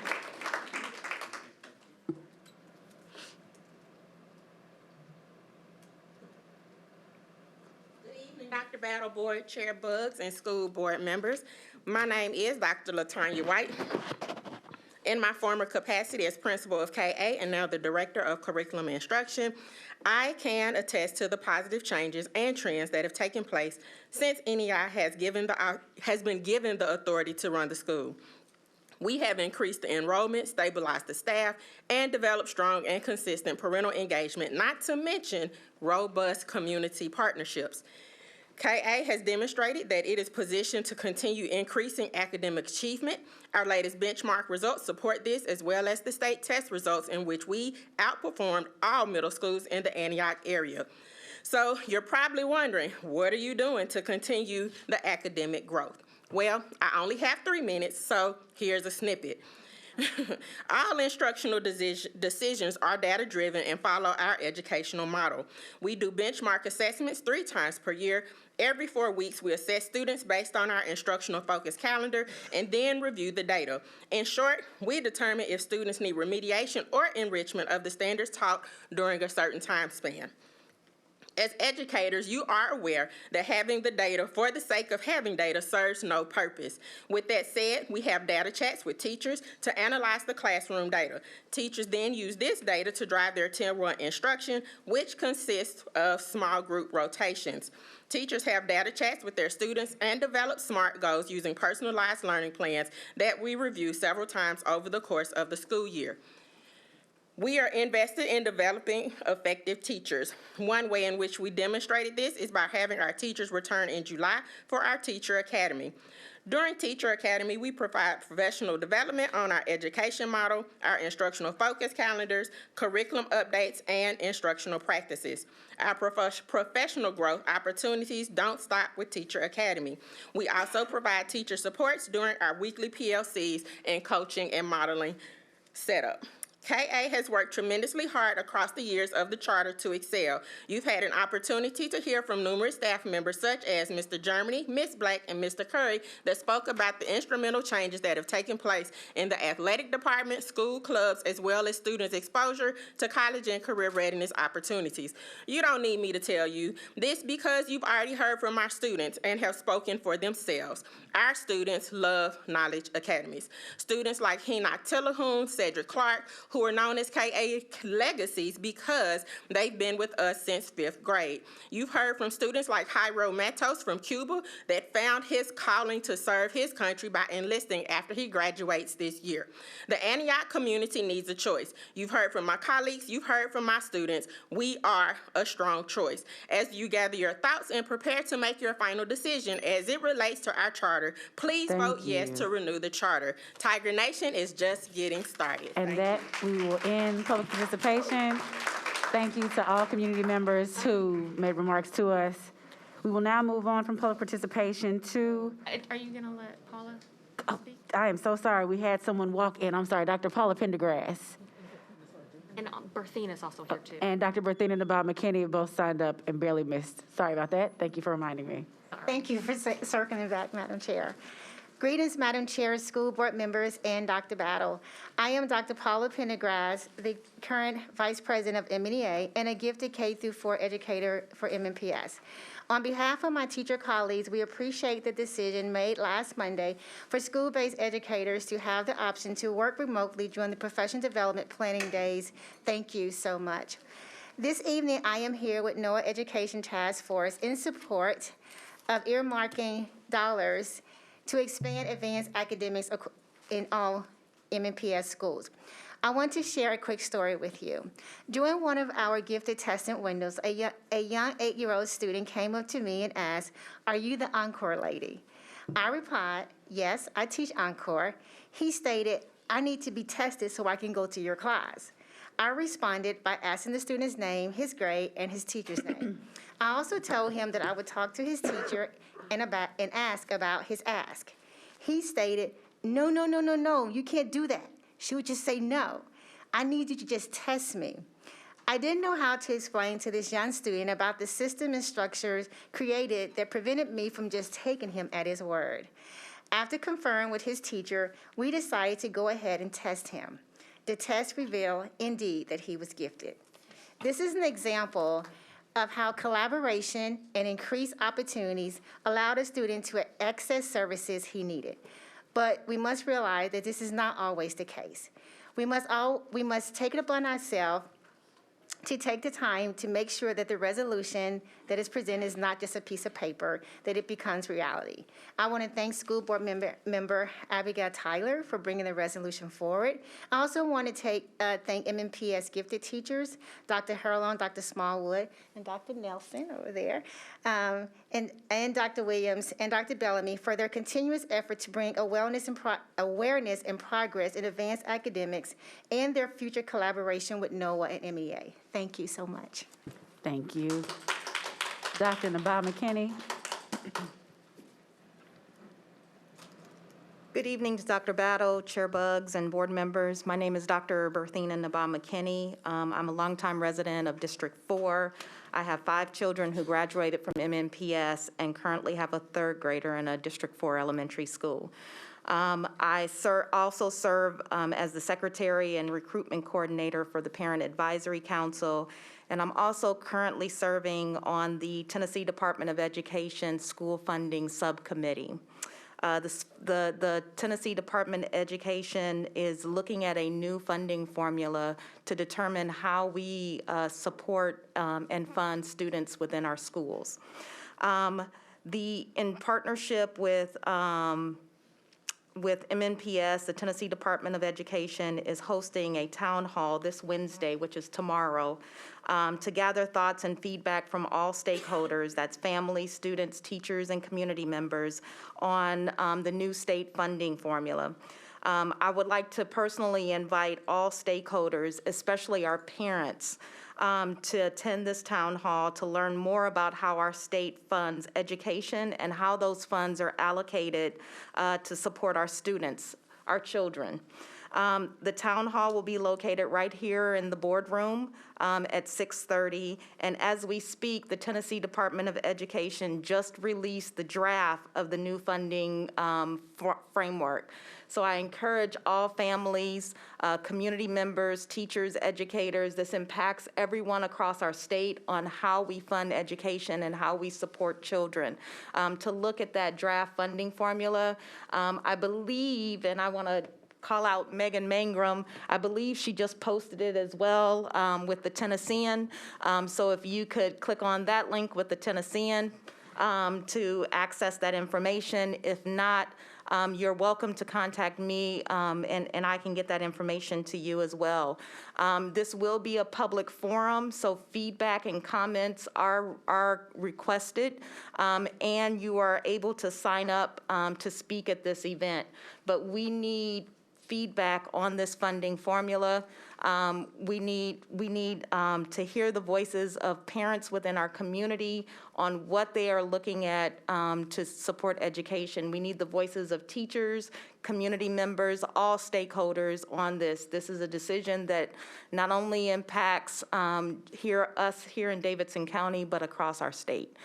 So it's critically important that we get involved in this decision-making. Thank you. Have a great night. Thank you. Now that concludes public participation. Thank you all as I gather my thoughts. We will move on now to the consent agenda under governance issues. Do I have an amendment? Go ahead, Ms. Tyler. Yes, I'd like to request that we remove number 8, Christopher and Davo Travel, number 11, Gartner Inc., and number 19, School Kit for discussion. Number 19? Yes. Okay. So we have 8, 11, and 19 being pulled from consent. Do I have a motion to accept the consent agenda as amended? Thank you, Dr. Gentry, and then thank you, Ms. Player-Peters, for the second. All in favor, please raise your hand. All right, unanimously approved. We'll now move on to 8, Christopherson and Davo Travel LP. As Mrs. Masters has pointed out before, we do not have to have a motion, though we would prefer one after whatever discussion. So go right ahead, Ms. Tyler. Great. My question is just about, I know it doesn't seem to be a lot of money being allocated here, especially since it's over the next 4 years, but I just wanted to know what value above and beyond our bookkeepers that this travel group brings to us. I feel like we already have a system of reimbursement that we use. Are we using this group separately and then running it through our bookkeepers? What is their value above and beyond what we already do? Sure. Dr. Battle. As she pulls that up, would you like to move to number 11, just so staff has time to gather Yeah, no, responses? and that's actually, this is a simple question. I just wanted to know what the timeline was. The Gartner one doesn't have a timeline, it just says immediate for immediate purchase. But I don't know if consulting services don't seem like a one-time thing, so I just didn't know if there was an end to that, if it was like a human being that we're hiring, or if it's some contract to have them available, kind of like a resource. I just didn't know. And if that is the case, does it end? So. All right, so number 11, the questions are around parameters. Dr. Battle, go right ahead. Yes, we'll take 11 first, and then we'll address number 8. You're doing 8, right? 11, okay. Thank you. Chief Sullivan, thank you. Absolutely. Thank you, Dr. Battle. Yes, the Gartner engagement, it'll be a short-term engagement, but we'll have longer, a little bit longer rollout of what we're working on with them. So we've gotten some great feedback already from them, and we have gotten some great ideas that we're going to be able to implement very soon with some different work around adding servers in and adding additional networking ability. So that will be a shorter contract just with them, but a little bit longer on rollout.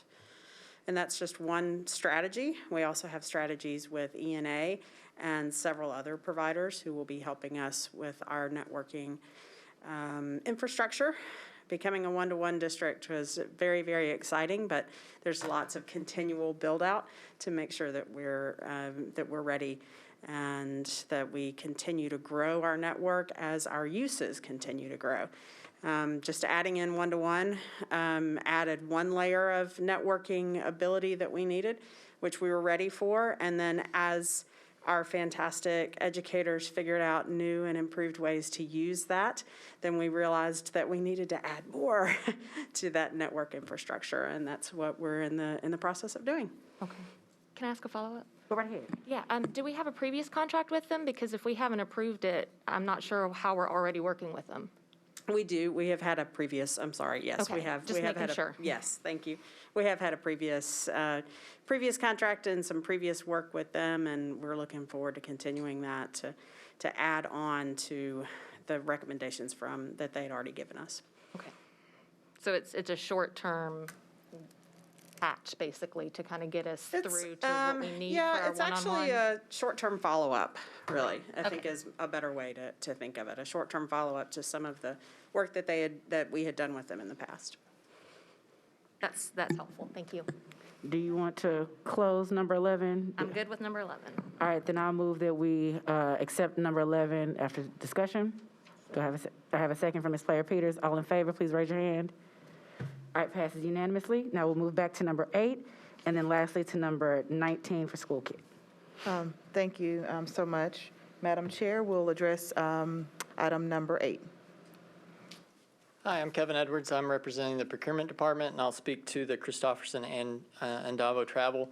This is in coordination with another one that's on the agenda from Carasoft for the SAP Concur system. That is the expense travel and reimbursement system. So this is kind of a new shift in direction as we address travel through our office. And as part of that platform, this integration electronic process, there is a travel management piece. And so this is one of the preferred vendors that went through the RFP process to be selected for the 24/7, 365. As of right now, through the procurement office, we have one individual who is the travel specialist. I will say she does not like to be necessarily called or reached on a Sunday evening. So this platform is really helping address that gap to provide the continuing support. So as the mention or the question, I think, related to bookkeepers, this is something that will be rolled out as we begin the implementation and coordination with these two vendors, the Carasoft, once again, providing the SAP Concur platform, and then the travel management piece integrated in that. That should really help schools and district across the board through the travel process. The goal is to really see a quick turnaround as far as being able to reserve their travel, and then, of course, being able to be reimbursed for any funding that comes out of that. Go ahead. Yeah, thank you. Do we have a lot of, is this travel outside of Davidson County, travel outside of Tennessee? Do we have a lot of that? Of course, the pandemic, the past year or two, that has certainly limited that. As we begin to kind of see beyond that, we are expecting to see travel pick up, both in and out of state. And of course, really just trying to get kind of up to speed as far as how we process travel. I know it has been a lot of a manual process of paperwork. We're looking to kind of get certainly advanced, not necessarily on bleeding edge, but at least getting kind of up to speed through a platform that is very widely used across the U.S. So would this include itinerant teachers who keep up with mileage, or is this separate? I believe this would be separate. This is really kind of specific to airlines, hotel fees, things of that nature. I have a question. I'm okay.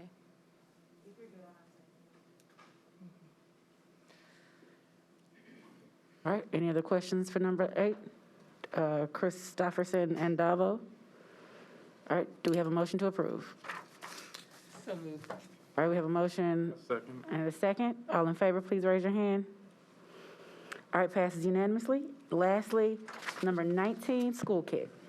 Thank you, Madam Chair. Again, thank you, Maura. Thank you, Kevin, for addressing the previous questions. I'll invite Dr. David Williams up to the podium to address item 19. Go right ahead, Ms. Tyler. All right. So I have a lot of questions around this one. Based on what information was given to us, it says that it is School Kit will be providing pre-K through second grade literacy support. It will assist with implementing high-quality materials. It will develop application practices in teachers, and it will assist school and district leaders with change in teacher practice. So I'm just wondering, which schools are they going to be working with? Is this going to be across the district? Are our teachers going to be beholden to school kit and not our own principals? Are our teachers going to be being assessed by an outside group in addition to the assessments that they're already getting from us that's part of their evaluation? And a couple more, but I'll stop there and let you answer Okay, those. yes, ma'am. I try to take notes of your Yeah. questions. As with any vendor that we work with in contract, they work at our direction. And so School Kit will be an extension of our literacy team and work based on mutually agreed upon strategies and plans. School Kit, this particular contract will be is $100,000 that the state is gifting us to receive. And again, they'll just be an extension of our team to support our foundational literacy skills work. We're in our second year of implementation of the Tennessee Foundational Skills Curriculum Supplement. And so we've already, of course, had training on that. That's been rolled out. We're in our second year of that. And so this will just be nothing more to accelerate that work moving forward. And is there a reason that we didn't just use this money to hire somebody to be our actual staff instead of outsourcing it? So again, this is through a State Department grant. And so there are certain constraints that we have to abide by to make sure that we are using the services the way that the State Department is intended. So the State Department ran an RFP and identified 4 vendors. We ran our own selection process to identify which of those 4 we thought would be a best fit for our district. And which schools is this going to be used for? The Tennessee Skills Foundational Skills Curriculum Supplement is used in all of our schools. Okay. And so do you expect this group to be coming in and going in and out of every single elementary school that we have? No, ma'am, that's not the plan. That's not Okay. the proposal. Because it says it's developing application practices and teachers, and it says that it's assisting school and district leaders with change in teacher practice. That is very concerning to me, that an outside group is going to come in and tell our district leaders how to change teacher practice. We had a statutory requirement that we had to submit a foundational literacy skills plan back this summer, so that's publicly available on our state website. So that cannot be changed. That plan that was approved by the State Department is our district's foundational skills literacy plan. And so again, they're just coming on board to extend the capacity of our team to accelerate that work, but not to change it, not to do anything different. Again, the curriculum is the curriculum that we have. And so again, they're just an extension of our team. But the curriculum's the Tennessee state curriculum that comes from the Correct. state. The Okay, Tennessee so it's- Foundational Skills Curriculum Supplement, right. And, do you have a question? Sorry. I do. I'm wondering, is this a grant that we sought out and applied for, or is this one of those cases where the state is giving us money to do exactly what the state is telling us to do and calling it a grant? No, so we initiated, the application was more or less expressing interest that we wanted to be part of this program. It wasn't like we applied and there was a very highly competitive selective process, but we indicated that we were interested in receiving the support, yes. What's the definition of high-quality materials? The best thing I could point you to would be Ed Reports is a nationally recognized reputable source for identifying what constitutes high-quality materials.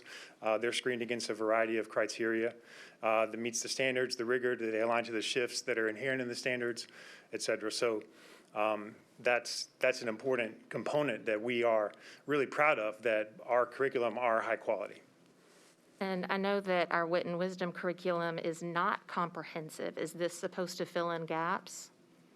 The school kit? Yeah. So Well, the high-quality materials that are coming from the state, is that what's supposed to fill in the gap for the areas that Wit and Wisdom does not address? Because it is not a comprehensive literacy program. Right, because it does not have a foundation of skills Yes. component, and that's And why this is what this is? That's why we have selected the Tennessee Foundational Skills Curriculum Supplement. And again, we're in our second year of that, but correct that those two taken together do constitute a comprehensive literacy program. Okay, and since our entire ELA block is being taken up by Wit and Wisdom, when are our teachers expected to implement this extra stuff? So our scheduling requirements call for 90 minutes of the Wit and Wisdom and then 45 minutes for K-2 foundational skills instruction. And is that in the schools, is the idea to put that block all together or to split it up, or is that at principal discretion? That's at principal's discretion as long as the totality of the 135 minutes is met.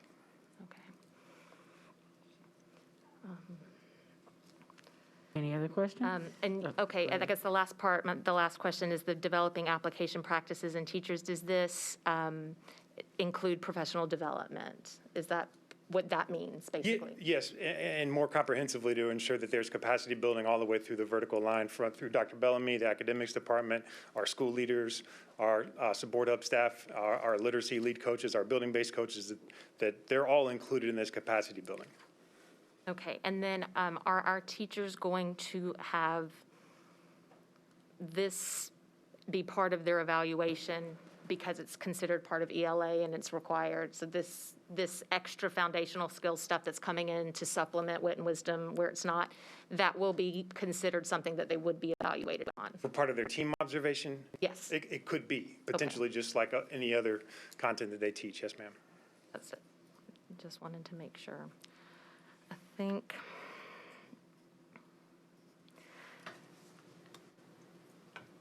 I can appreciate wanting to have help to make sure that you are able to reach all the different schools. And I can understand the need to make sure that we're able to purchase the materials that we need. I was under the impression that the materials were provided to districts for free. That's correct. From the state. That's correct. So this is not going to pay for materials itself. It's just going to pay for an outside group to come in and help give development and make sure that it's happening and that. Yes, ma'am. So the Tennessee Skills Foundational, I get it confused. I think of the acronym and then I have to say the letters. Yeah. Tennessee Foundational Skills Curriculum Supplement is freely available to all districts in the state of Tennessee. All we need to do is access the PDF files, print them, and distribute them to our schools, which again is what we've done the last 2 years. And so this is again to provide additional capacity building support for our leaders, our school leaders, our coaches, our teachers.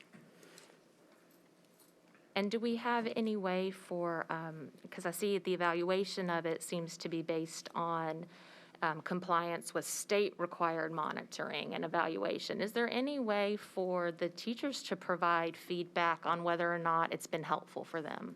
Absolutely. Any session that we provide teachers, we will always seek anonymous feedback and respond to that. And we're also interested in looking at our assessment measures to see to what extent not only the curriculum, but also this enhanced professional development in support of implementation of that will yield benefits to student learning.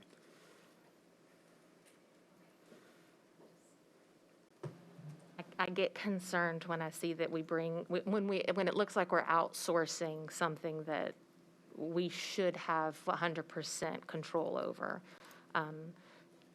What I hear you saying is that this group is coming in to fit into our structure, not to impose a separate structure. Is that correct? 100% correct. That's absolutely correct. I was even reviewing the proposal that they submitted, and while they want to help build this, they have intentionally said, we do not want to be the facilitator. We want Metro to be the facilitator, and all of the development and design will be in conjunction and collaboration with our teams.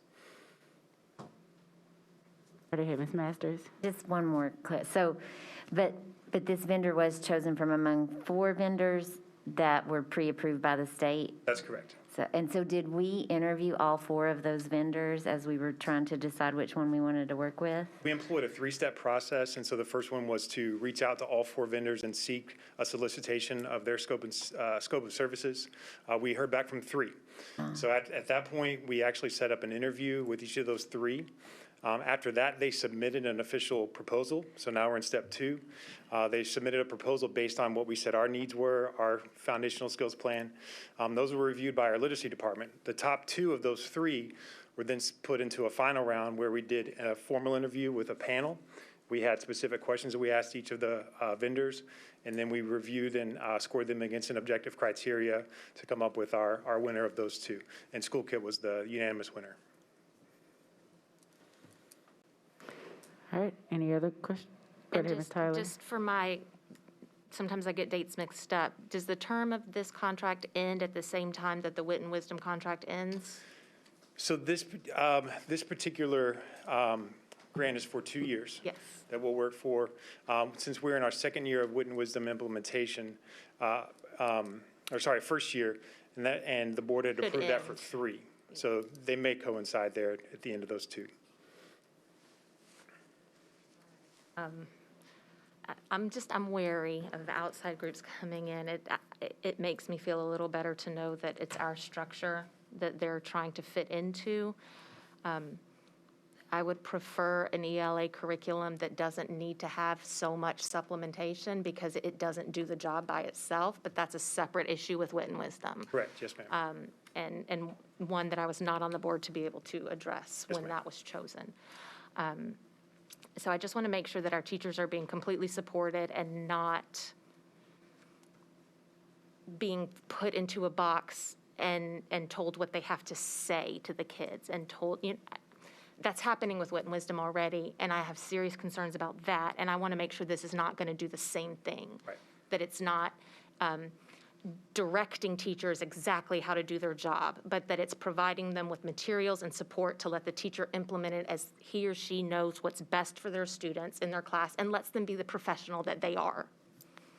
So as long as I can hear assurance that this is not super scripted and that this is not going to impose even more structure on our teachers when they need to have the ability to do their job and be treated as professionals who have received years of support and education on their own and are really good at what they do and should not need to be treated like kids themselves and told what to say.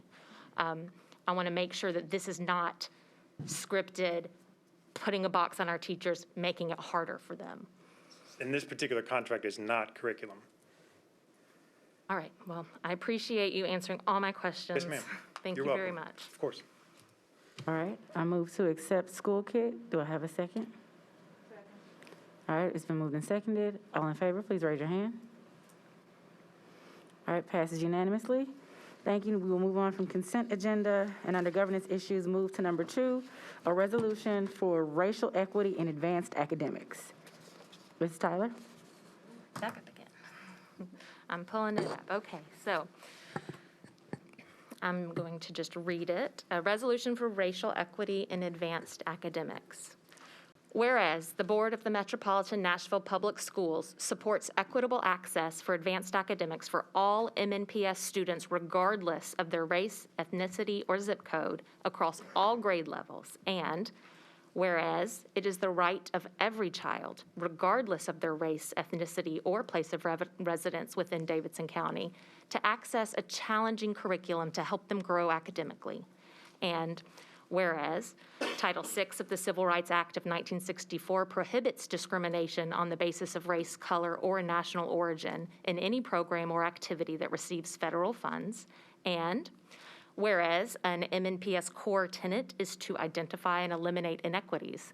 This core tenet is central to guide MNPS towards its North Star, which is to establish MNPS as the premier large school district in Tennessee and beyond. And whereas an MNPS core value is excellence, which embodies the belief that all students benefit from high-quality instruction and high expectations each year in each subject and in each classroom. And whereas MNPS offers a range of advanced academic opportunities, from gifted and talented education in pre-K, elementary, and middle school, to early post-secondary opportunities in high school, including advanced placement courses, international baccalaureate programming, and industry credentials.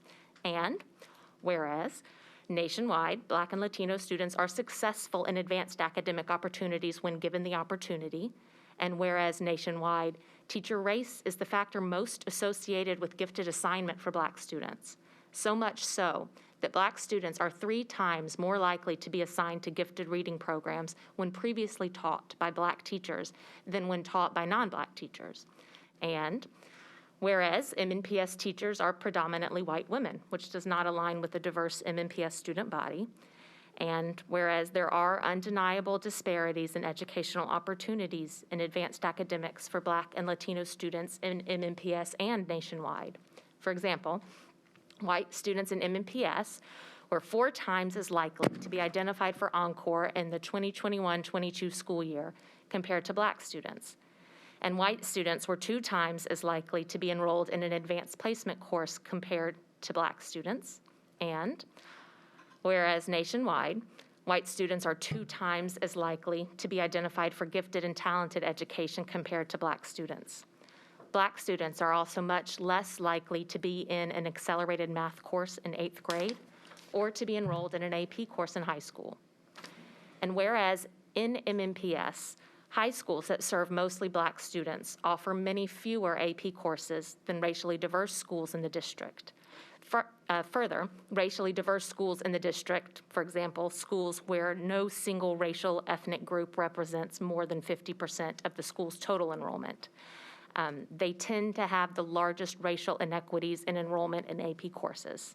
Nationwide, data supports similar finding. And whereas facilitating deeper understanding of explicit and implicit bias against the brilliance of Black and Latino students requires appropriate communication, professional development, and a commitment from the board, the district, and all school teachers, administrators, and support staff. And whereas many students benefit when they receive gifted and talented services at school, it helps students develop motivation and problem-solving skills while also developing positive social and emotional skills. Further, students from historically underserved groups who receive gifted and talented students at school benefit even more than their affluent classmates. And whereas completing advanced placement courses helps prepare students for college and career success, improves access to college scholarships and to college admissions, and passing scores on AP exams reduces college costs and helps students graduate early.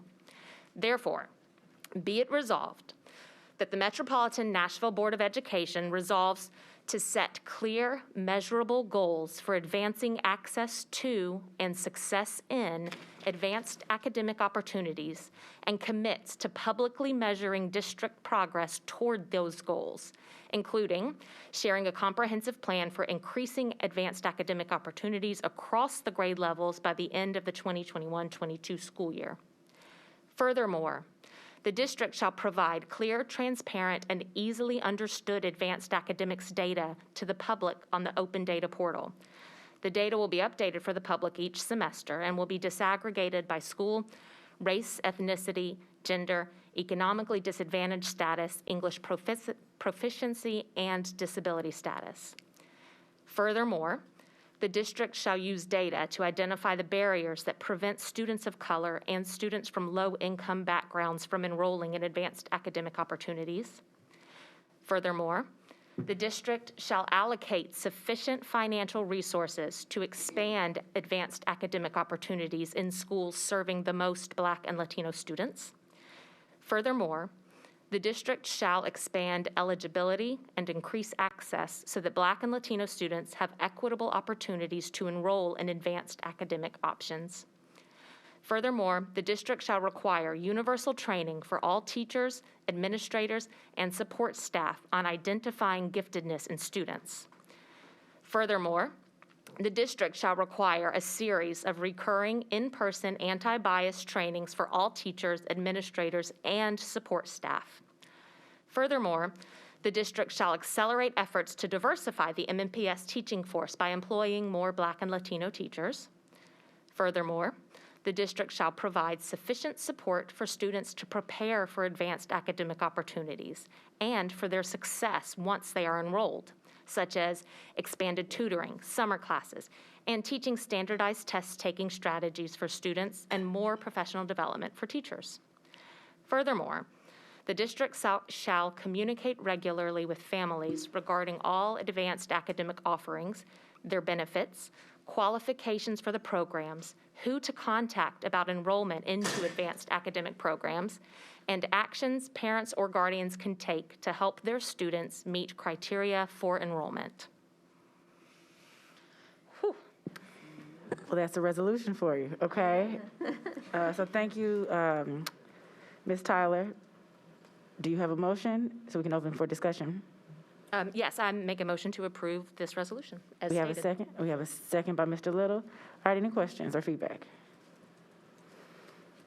All right, Ms. Elrod? Yes, I do. So we've all talked about how we believe that there is a definite need for us to recognize more students and have additional trainings. And I know that you've worked really hard for teaching and learning for us to have at least 2 meetings about that. So I have a couple questions about, in reference to the additional trainings. So in here, it talks about wanting trainings to be done. It refers to just trainings in general, I believe, and then how to identify GATE students, and then implicit bias. Is this additional training on top of what we currently already do, or is this to try to have accountability for what is currently provided? The training for giftedness should be happening.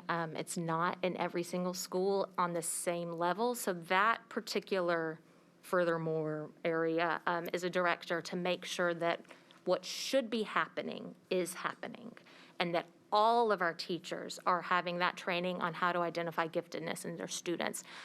They should already be doing that. So just making sure that that happens. And then as far as for the series of recurring in-person anti-bias trainings, we have been discussing that for a long time. And so that's, whether or not that is something we offer is something that I want to make sure that it's happening, it's available. It may be that teachers are already receiving it, and this is just making sure that it's actually happening. You would have to tell me what our professional development offerings are, because we've discussed these, but there's not been any confirmation that it's happening. I think my follow-up to that is, in general, the resolution, I hope everyone on the board agrees that it needs to happen. We need to have a more focus on recognizing students.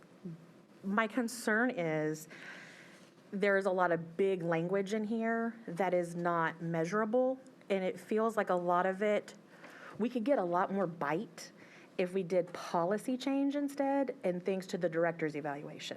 So like, for example, I just feel like that's where it would be better handled for accountability purposes. So like, for example, on the information about hiring a more diverse teacher population, which has definitely been a conversation we've had for years, as you know.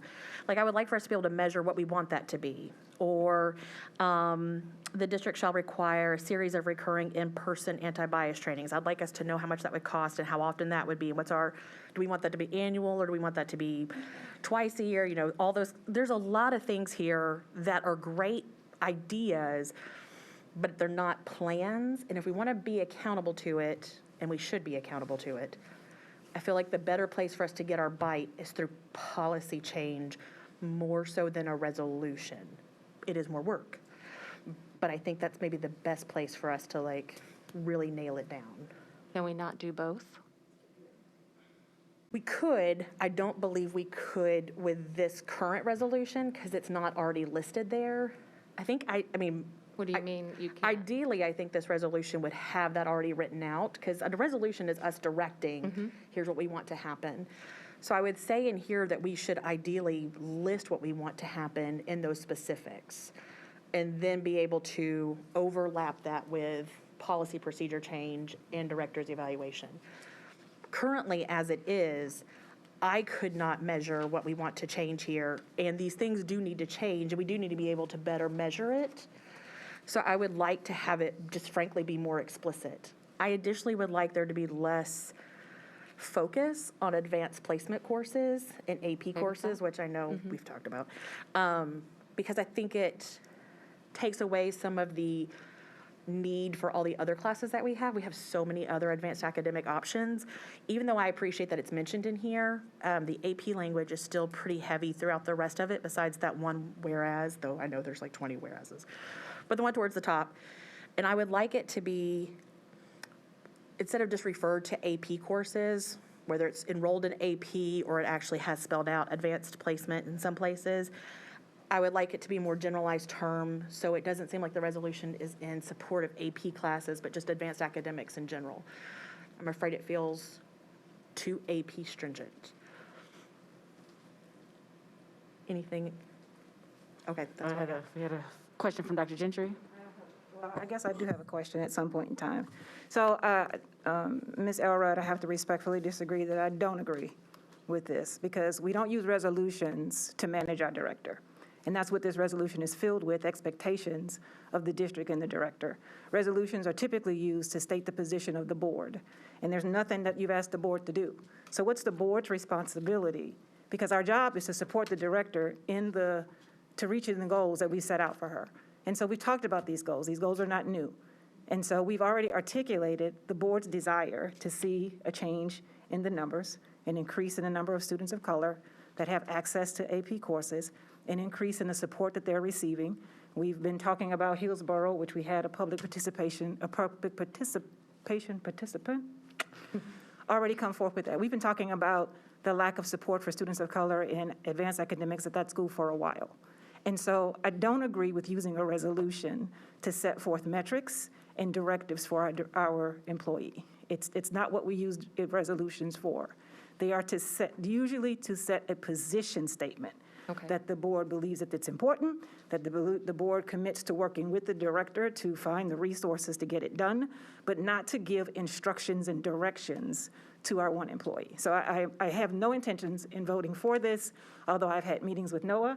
I am thoroughly invested and committed to doing what we need to do to see the population of students that are taking advantage of Encore and advanced academics change. But this isn't the way to do it.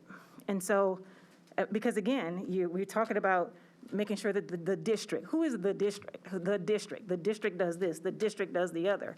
We either have to be very clear what our expectations of Dr. Battle are, be very clear what our budget request is going to be, or reallocation is, or be very clear about what policies we're going to change to make a difference. My heart is racing right now, y'all. I apologize. This has just pushed me a little bit. So yeah, whether we take this and move it to a retreat to get more specific to Ms. Elrod's point about how we want to measure it, what do we want to put in the director's evaluation, what benchmarks and metrics and data points we want to see changed, that's the way to do it. This is, I don't know what this is. I don't know what this is, but I would prefer, to Ms. Elrod's, I think the spirit of your comments, is that we talk about how do we as a board support Dr. Battle in getting the resources necessary. Now, from a DE&I perspective, and Mr. Hughes, if I go off the rails, you can throw something from the back of the room. We continue to talk about the bias that we believe exists because of what the data is telling us, right? And so the data tells us that something is amiss in how students are being identified.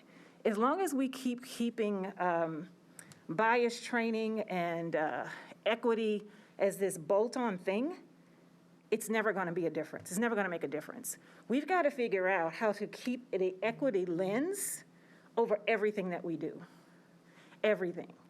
Because if I'm talking about equity over here, I have to decide, I'm still leaving it to that individual to decide whether I'm going to reach over and think about that equity training when I'm assessing a student for Encore. Am I going to think about that equity training when I'm planning support resources for students in AP courses? Am I going to think, how do we support Dr. Battle in creating the expectation that it's not a thing that you think about on the side, it's how you do your job.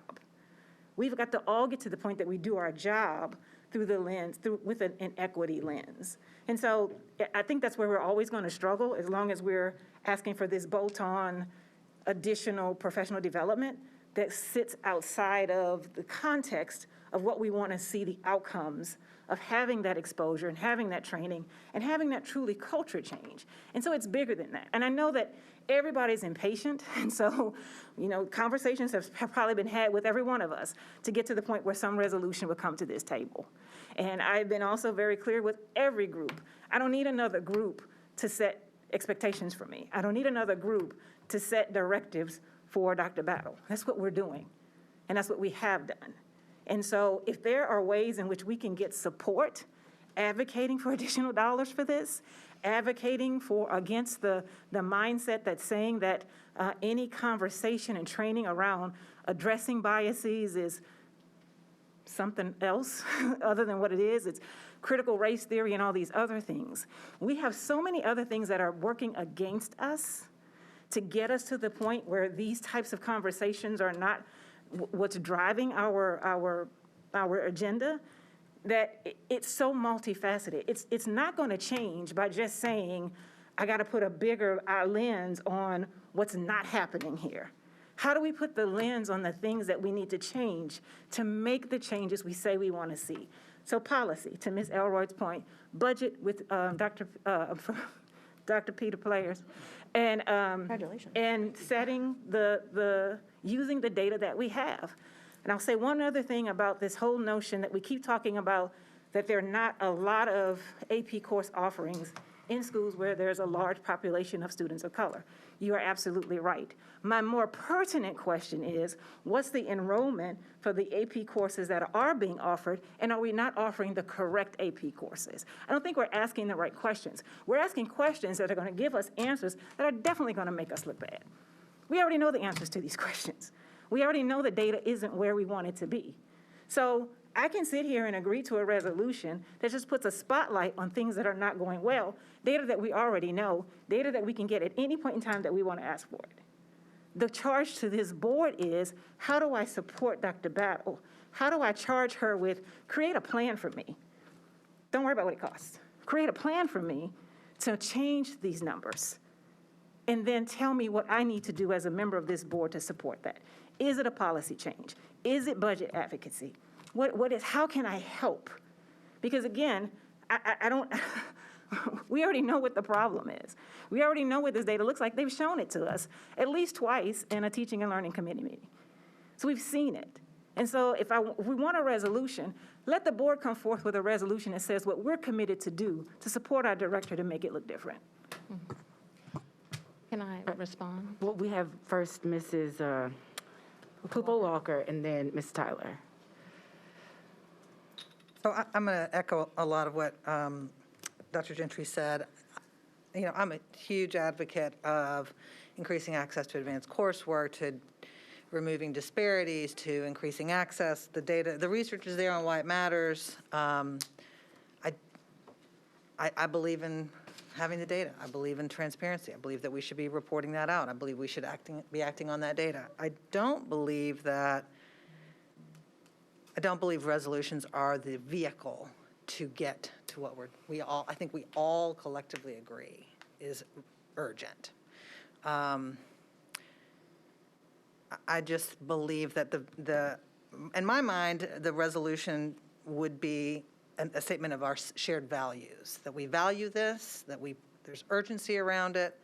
Let's collectively move forward. But to detail out step by step what we expect on a whole long list of things is not what I would consider the most effective way to get to our bigger goal. I do think governance, policy, the budget process, the teaching and learning committees where we're learning, we're asking questions, we're probing, we're evaluating outcomes of the performance of the director. I think those are the appropriate vehicles. I don't see a resolution as the place to mandate. I believe it is a place where we resolve to make this a priority. So I'll just leave it there. All right, Mrs. Tyler, then Mrs. Elrod. I have a couple things. One, I want to push back on saying that professional development is a tack on, because the whole point of professional development is to help the teachers and the people who are receiving it develop the lens that they then use to look through everything. And so to say that it is a tack on and then have the teachers go, oh, am I using the lens from my training to help figure that out? That's exactly what it's supposed to do. It is supposed to help create that lens.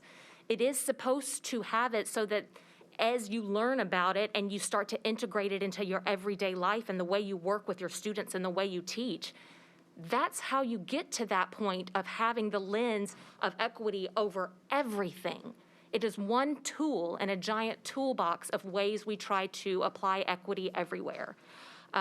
So to state that it is a tack on and not necessarily helpful, maybe that's not what you were saying, that it's not helpful, but I don't view it as a tack on. I view it as a way to develop that lens that we should be using every day, every minute for everything that we do as teachers, as administrators, as staff. So I don't agree with that criticism.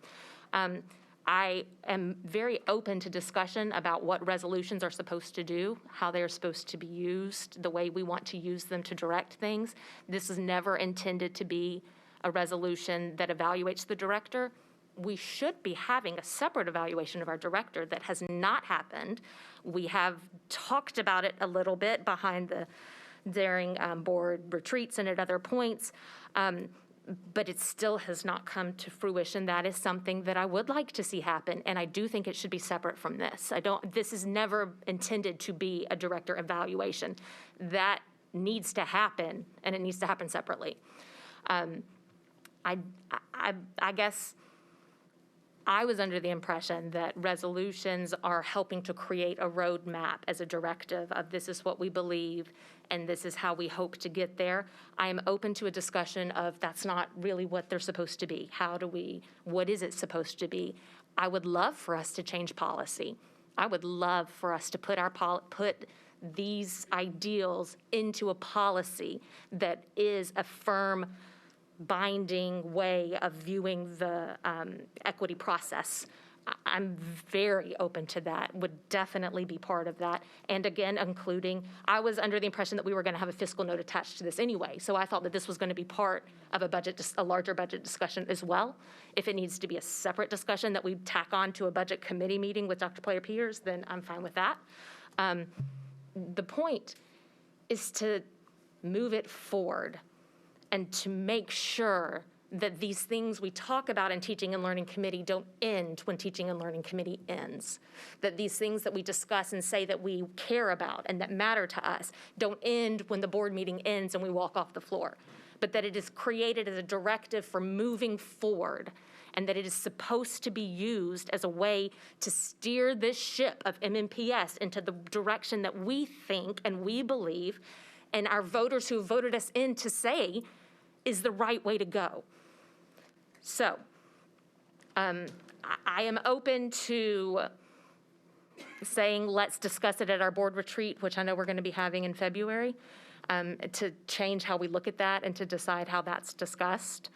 So I am more than happy because, frankly, I thought that this was a great way to help direct the ship. If we can put it in policy, that's even better. And I'm much more inclined to do whatever is going to move us forward in the right direction. Thank you. That Ms. Tyler will go, Ms. Elrod, then Mrs. Masters. So my goal is that I think this should probably be like our arts and education that we've had in the past. I don't know if we've done that since Anna, to be honest. Yeah. Okay. But those are typically more generalized, and then maybe, and again, if it's in a board retreat, that's fine. If it's in a TNL meeting, I think that would be maybe appropriate as well, to figure out how we apply it in these specific ways that we're discussing. So I'm happy to say that I was also incorrect, and that this is not it's too much of a direction maybe as a resolution.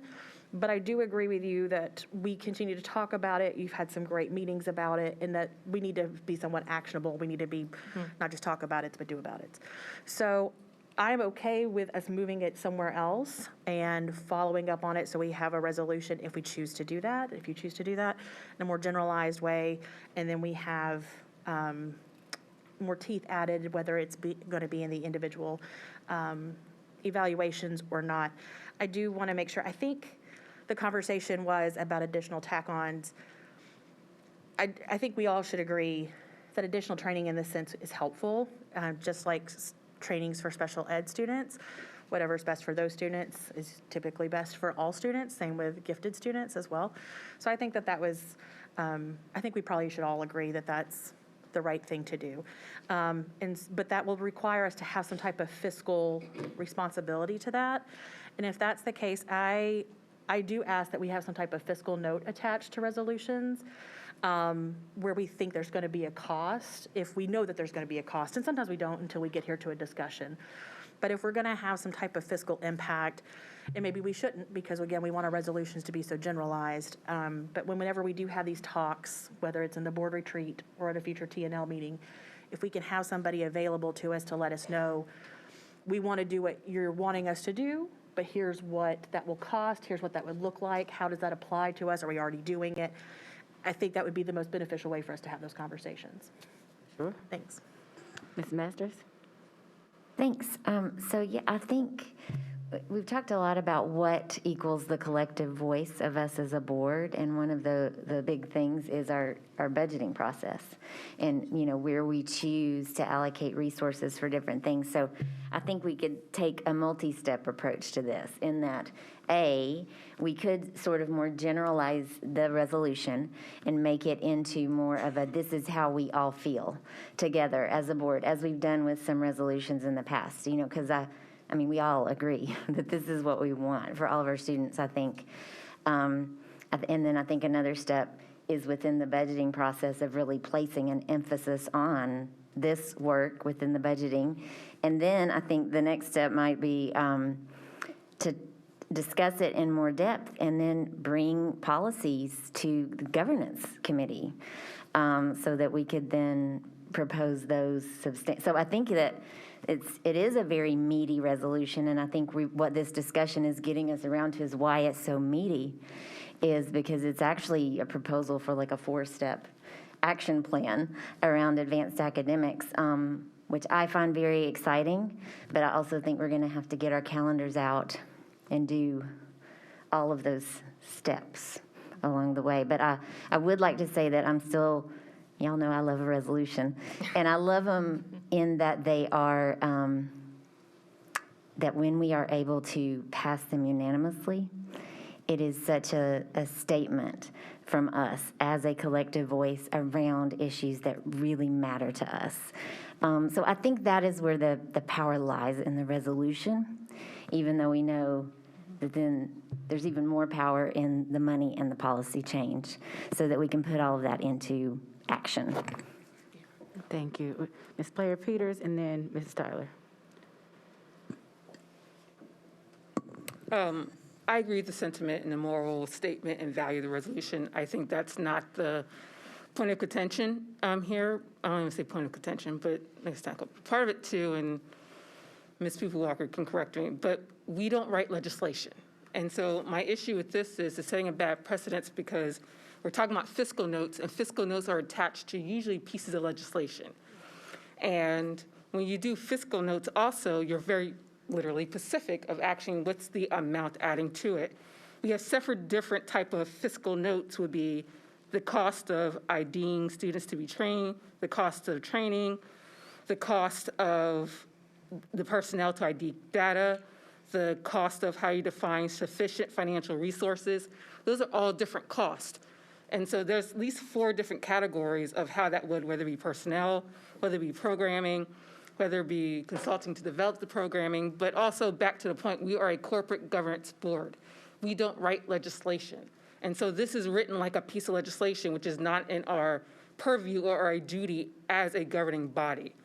So I'm going to make a motion to defer this to another time. Well, I'll make a motion we defer this topic to a committee or to a retreat. I'm open to a friendly resolution to that, and to generalize it and to be a point, because resolutions are usually just a point of statement.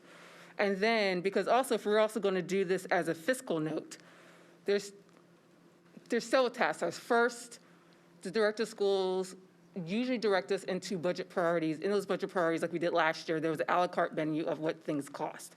We need to put a fiscal note to what those cost, and then balance that against other fiscal priorities, i.e. moving 5th grade back to elementary, i.e. doing recovery from the pandemic. And how do we fit that and how do we adjust that? Because we also have to pass a budget, a balanced budget.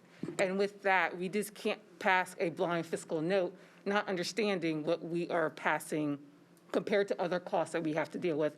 And also, too, we don't know how much money we're getting from the mayor and the county government. So there's different aspects to it. So I see our legal person. I was just going to say, as a point of procedure, I do believe there's already a motion on the floor. Yeah, I was going to. Got it. Okay, yes, that was what I was going to do. I was actually going to withdraw my motion when I talked. So, oh, yeah. okay. So I was going to withdraw that, and I was going to withdraw the original motion and make a second motion to put this on the agenda to discuss at our board retreat in February, with the intent of action moving forward, whether it is we create I don't know. I'm not going to put that in part of I'm not going to put that in I withdraw my original motion. I make a motion to move this discussion to the February board retreat. Second.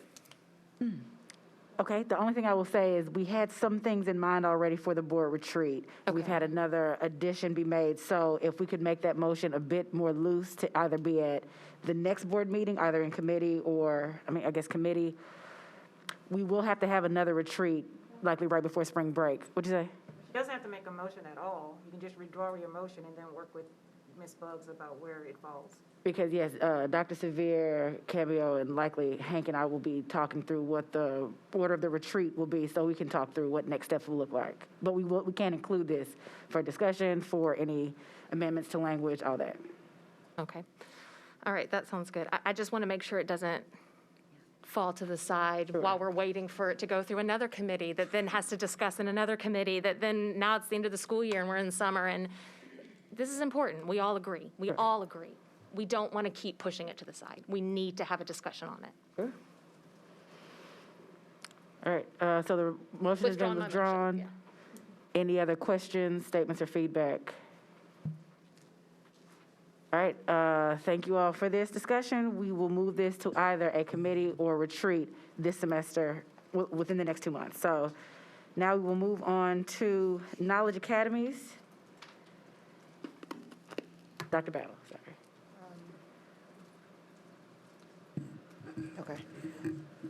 I'll invite our Director of our Charter Schools, Sharika Roby Grant, to the podium. Thank you.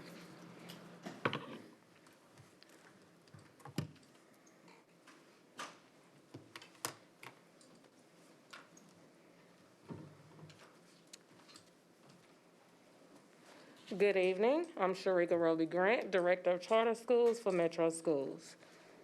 Madam Chair, members of the board, and Director Battle, thank you for the opportunity to share the Charter Office Review Team report on Knowledge Middle School.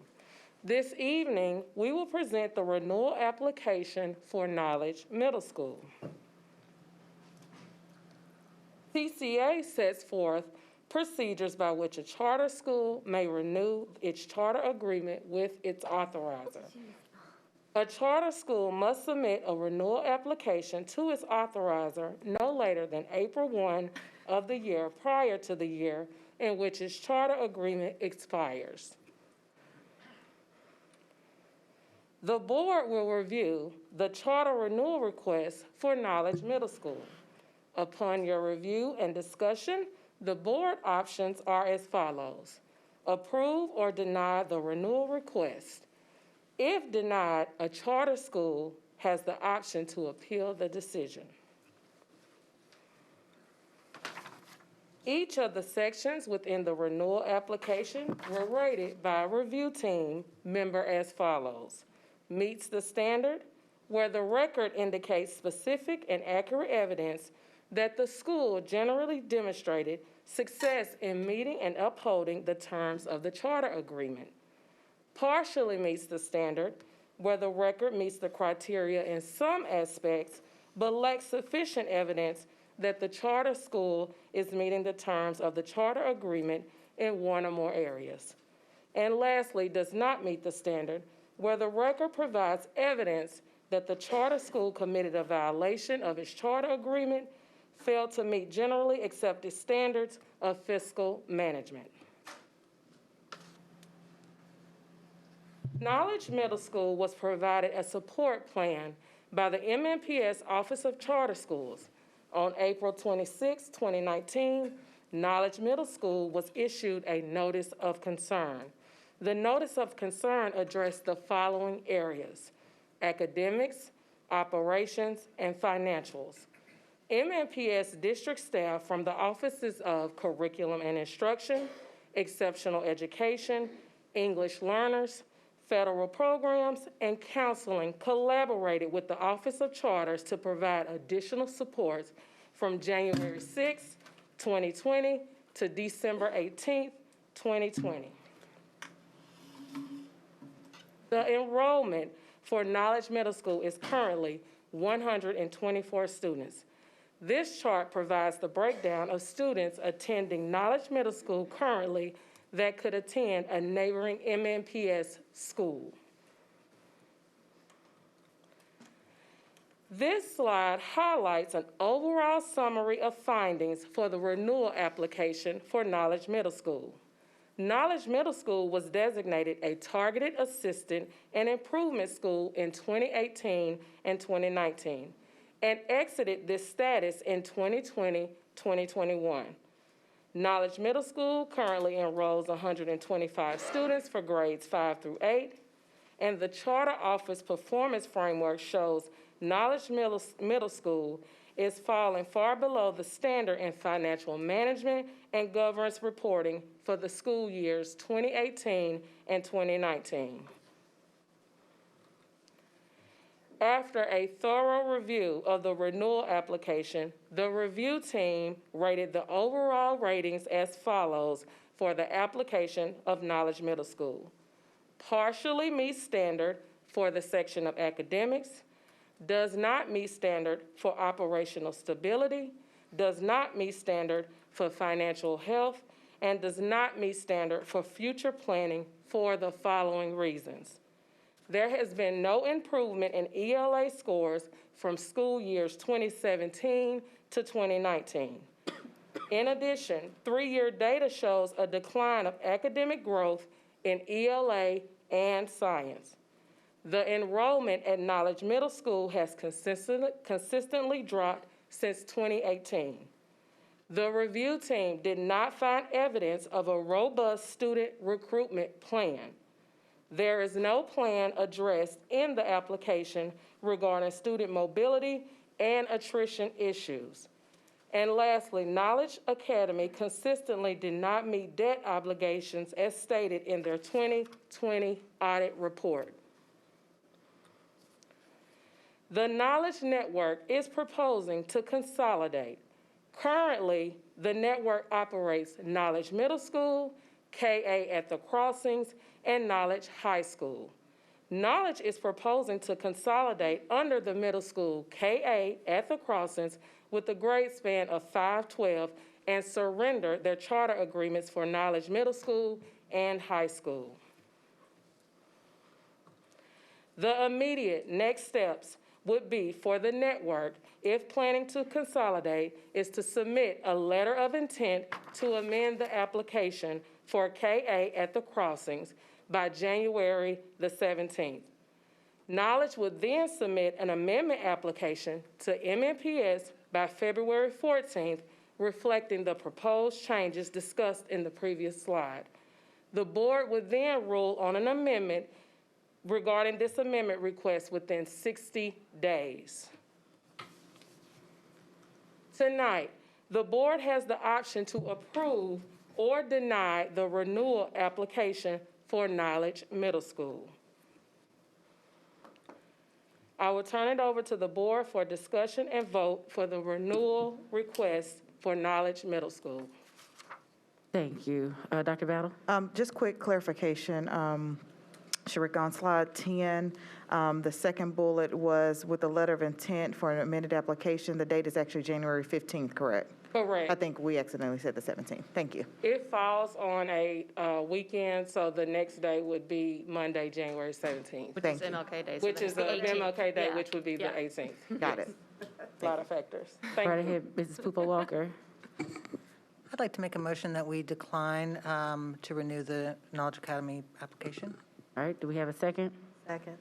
It's been moved and seconded. We'll open for discussion. Go right ahead, Mrs. Bush.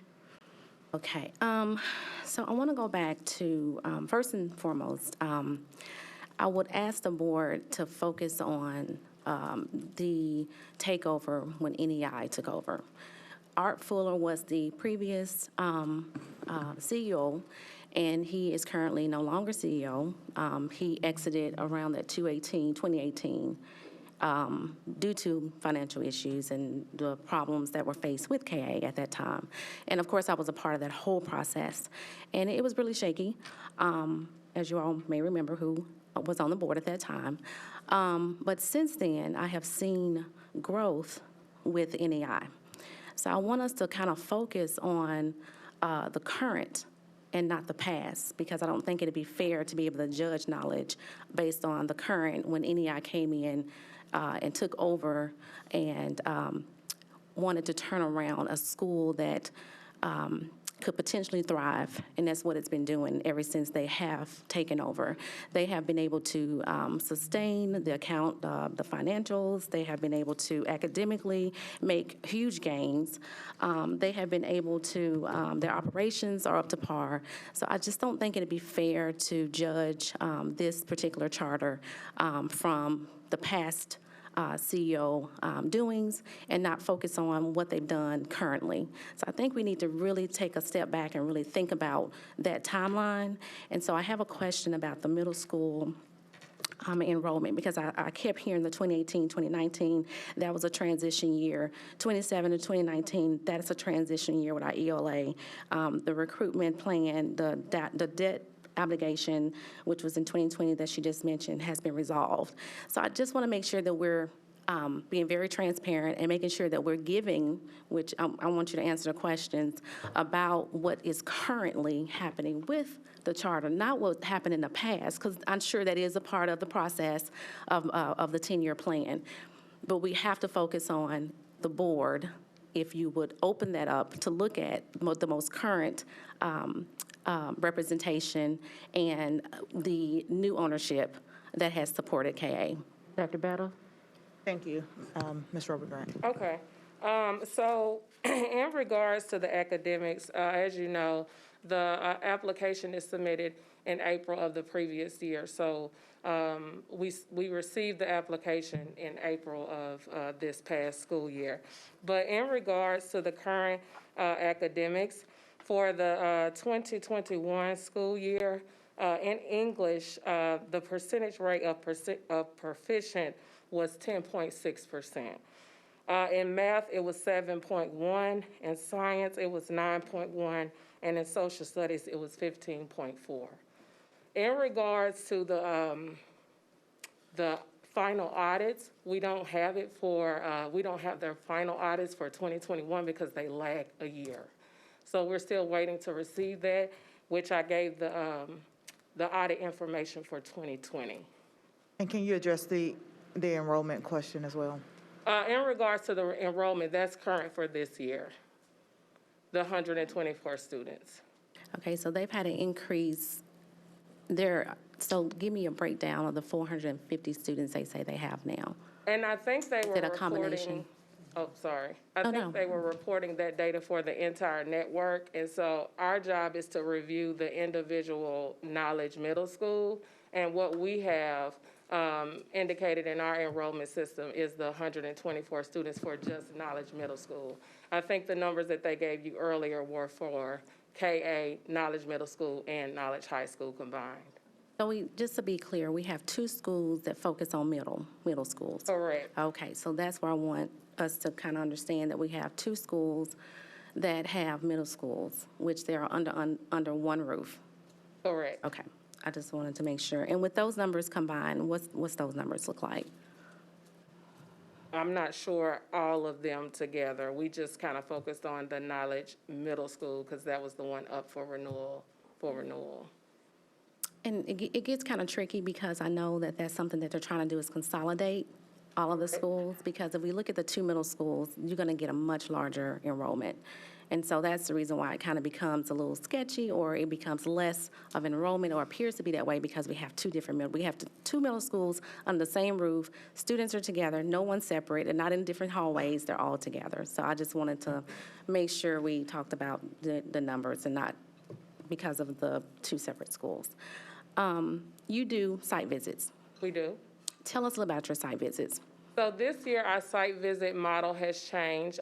Previously, charter schools were identified based on their tier, and their tier was based on recent old data. So this year, we decided to just kind of start over, and every school receives a visit twice a semester One visit will focus on academic data for 1 month, where we just go in and ask questions, and the schools review their latest academic data.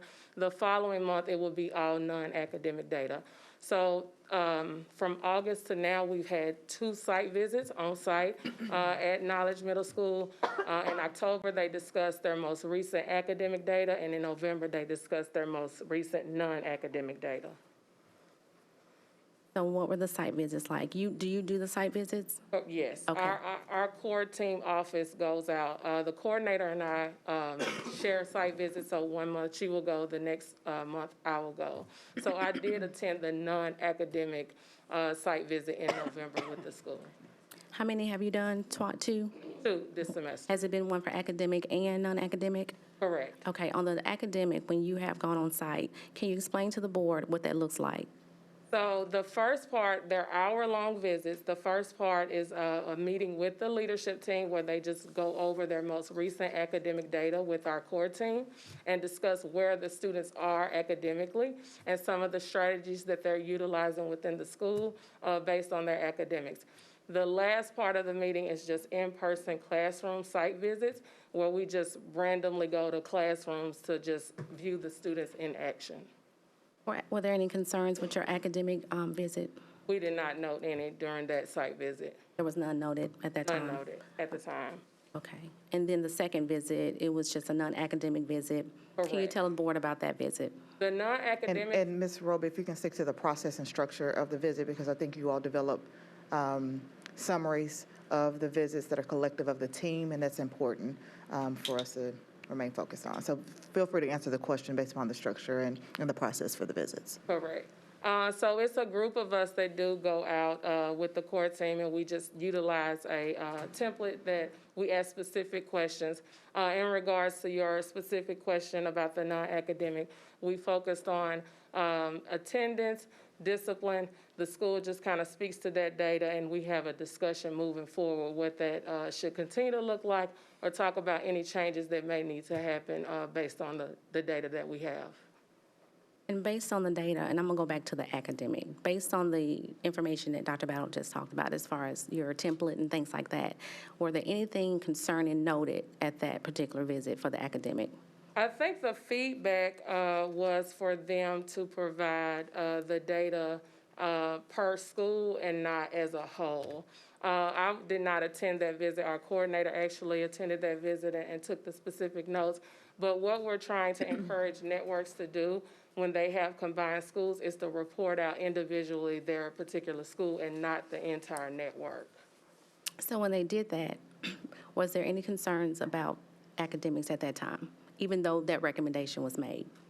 I don't believe it. I was not at that site visit, so Yeah, and that's why I think we need to refer back to the actual summary of the visit, because there's a core team that does So it. with the summary, do you have the summary to be able to answer the question, was there any concerns at that, any recommendations about academic? And the reason why I want to make this recorded, and so we'll understand that I know these site visits are very important and is a part of the process. But I also want to make sure we're clear that if there's any at that time, which was done in October, that at that time it would have been addressed. If there were any academic concerns or any type of, advice besides putting the 3 schools together. And do you have those? Do you have anything that can? I have mostly the notes from the application and not our site visit from that month. And that would have been really important. But I can follow up. Well, and I think too, just not to confuse the 2 processes, because what our chart office is charged with during this process is to look at the collective and not just necessarily only the formative kind of assessments and the feedback that comes along the way, but all things considered in the particular domains that are part of the rubric. Gotcha. And I know the rubric is the rubric, and I question the timeline of the rubric because it goes back to at the time the NEI was just taken over KA, and so I think it's very important that we make that acknowledgement because we're talking about a school that is in the district that is making gains, is making progress, It is a charter, but we have families that are definitely impacted by this. And I think academically, they have shown gains, and that's the reason why I was asking those questions, those specific questions about the visits, because that makes a difference also, because we're talking about current and not past. And so I just want to make sure that we're being fair and we hear this out so that we can all make an informed decision about this particular school that's in the district. Academically, financially, I think they're moving in the right direction. And I want the board to keep in mind what District 6 looks like right now. So I'm going to take you there. We have a situation in our district that my schools in District 6 is going on an uptick of being over capacity, almost there, or either over capacity. KA does have the capacity to continue to do what they're doing, continue to thrive to do what they do under NEI's support and supervision. But I think we'd have to be really careful because they have the space, and I think they are doing a good job on trying to recruit in the community because the community is growing so fast. So let's look at Eagles View. Eagles View has an apartment complex just right across the street. Literally, it's wrapping around the school. It's going to have over 3,000 units, apartment homes that's being developed right now. It's not even occupied. Then we have around the corner, which is on Murfreesboro Road, we have 2 more apartment home complexes. They're going to be over 3,000, one over 3,000 occupancy, and then we have one that's going to be 4,000.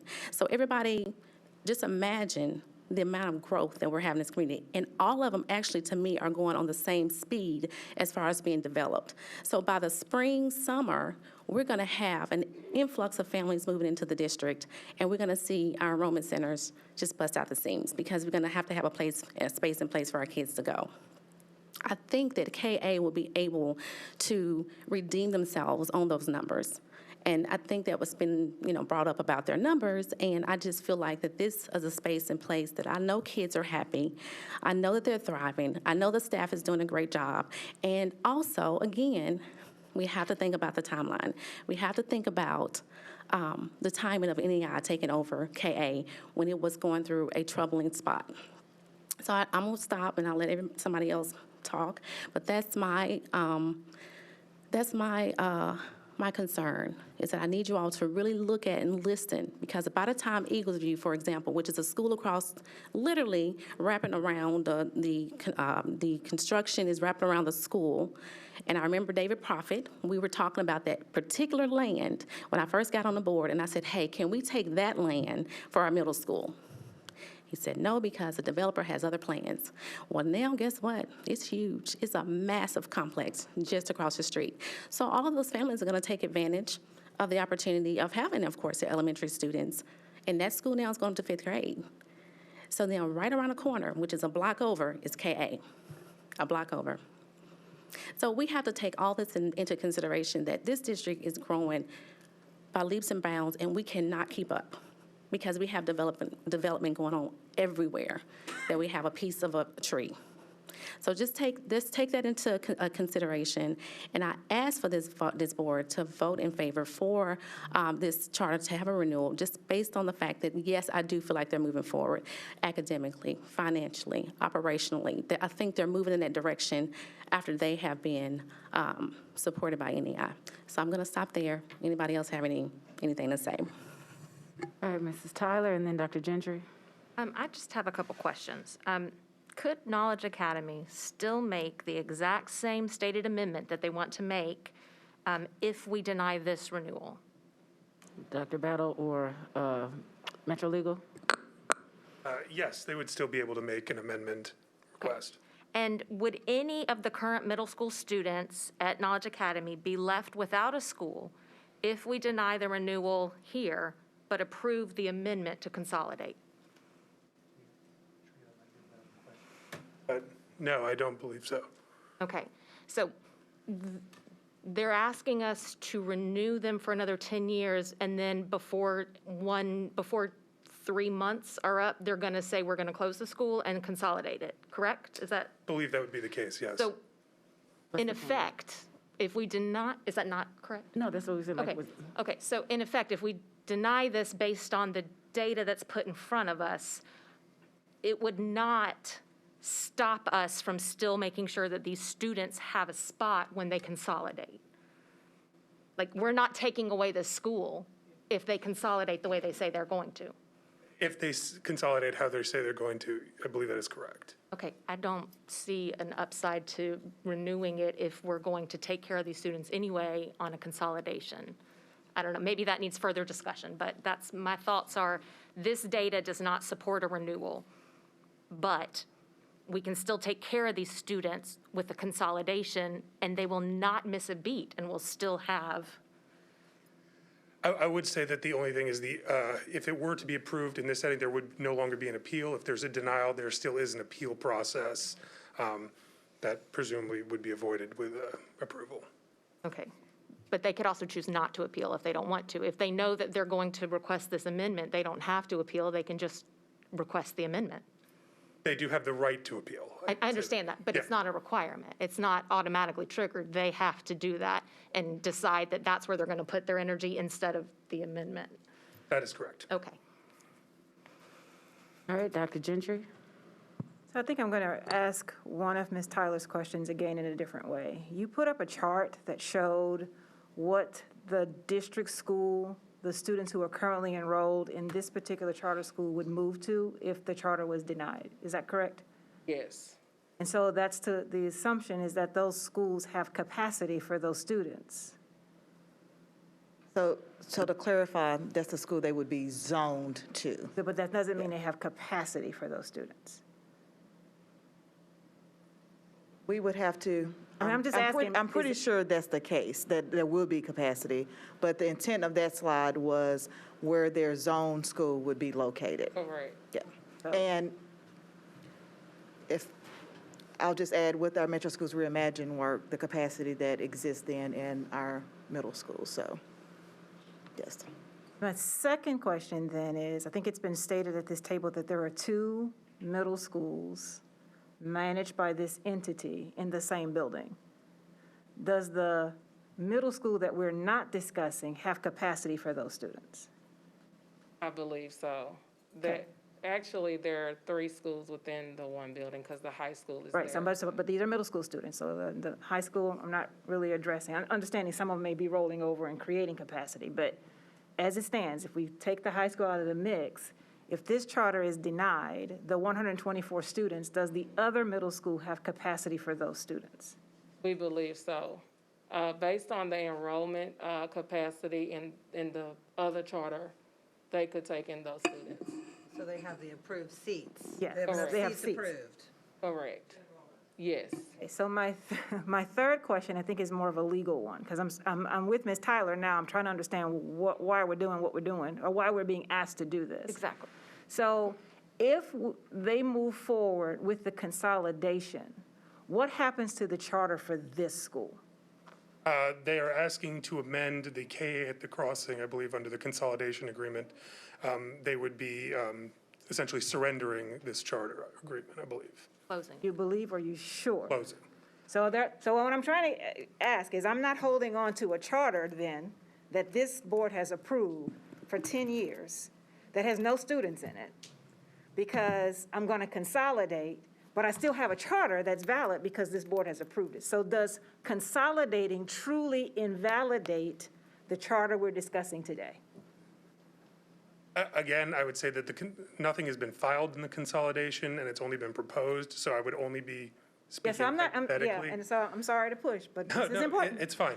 So what I'm asking is, I'm not asking what their intention is. I'm asking legally, what does that mean?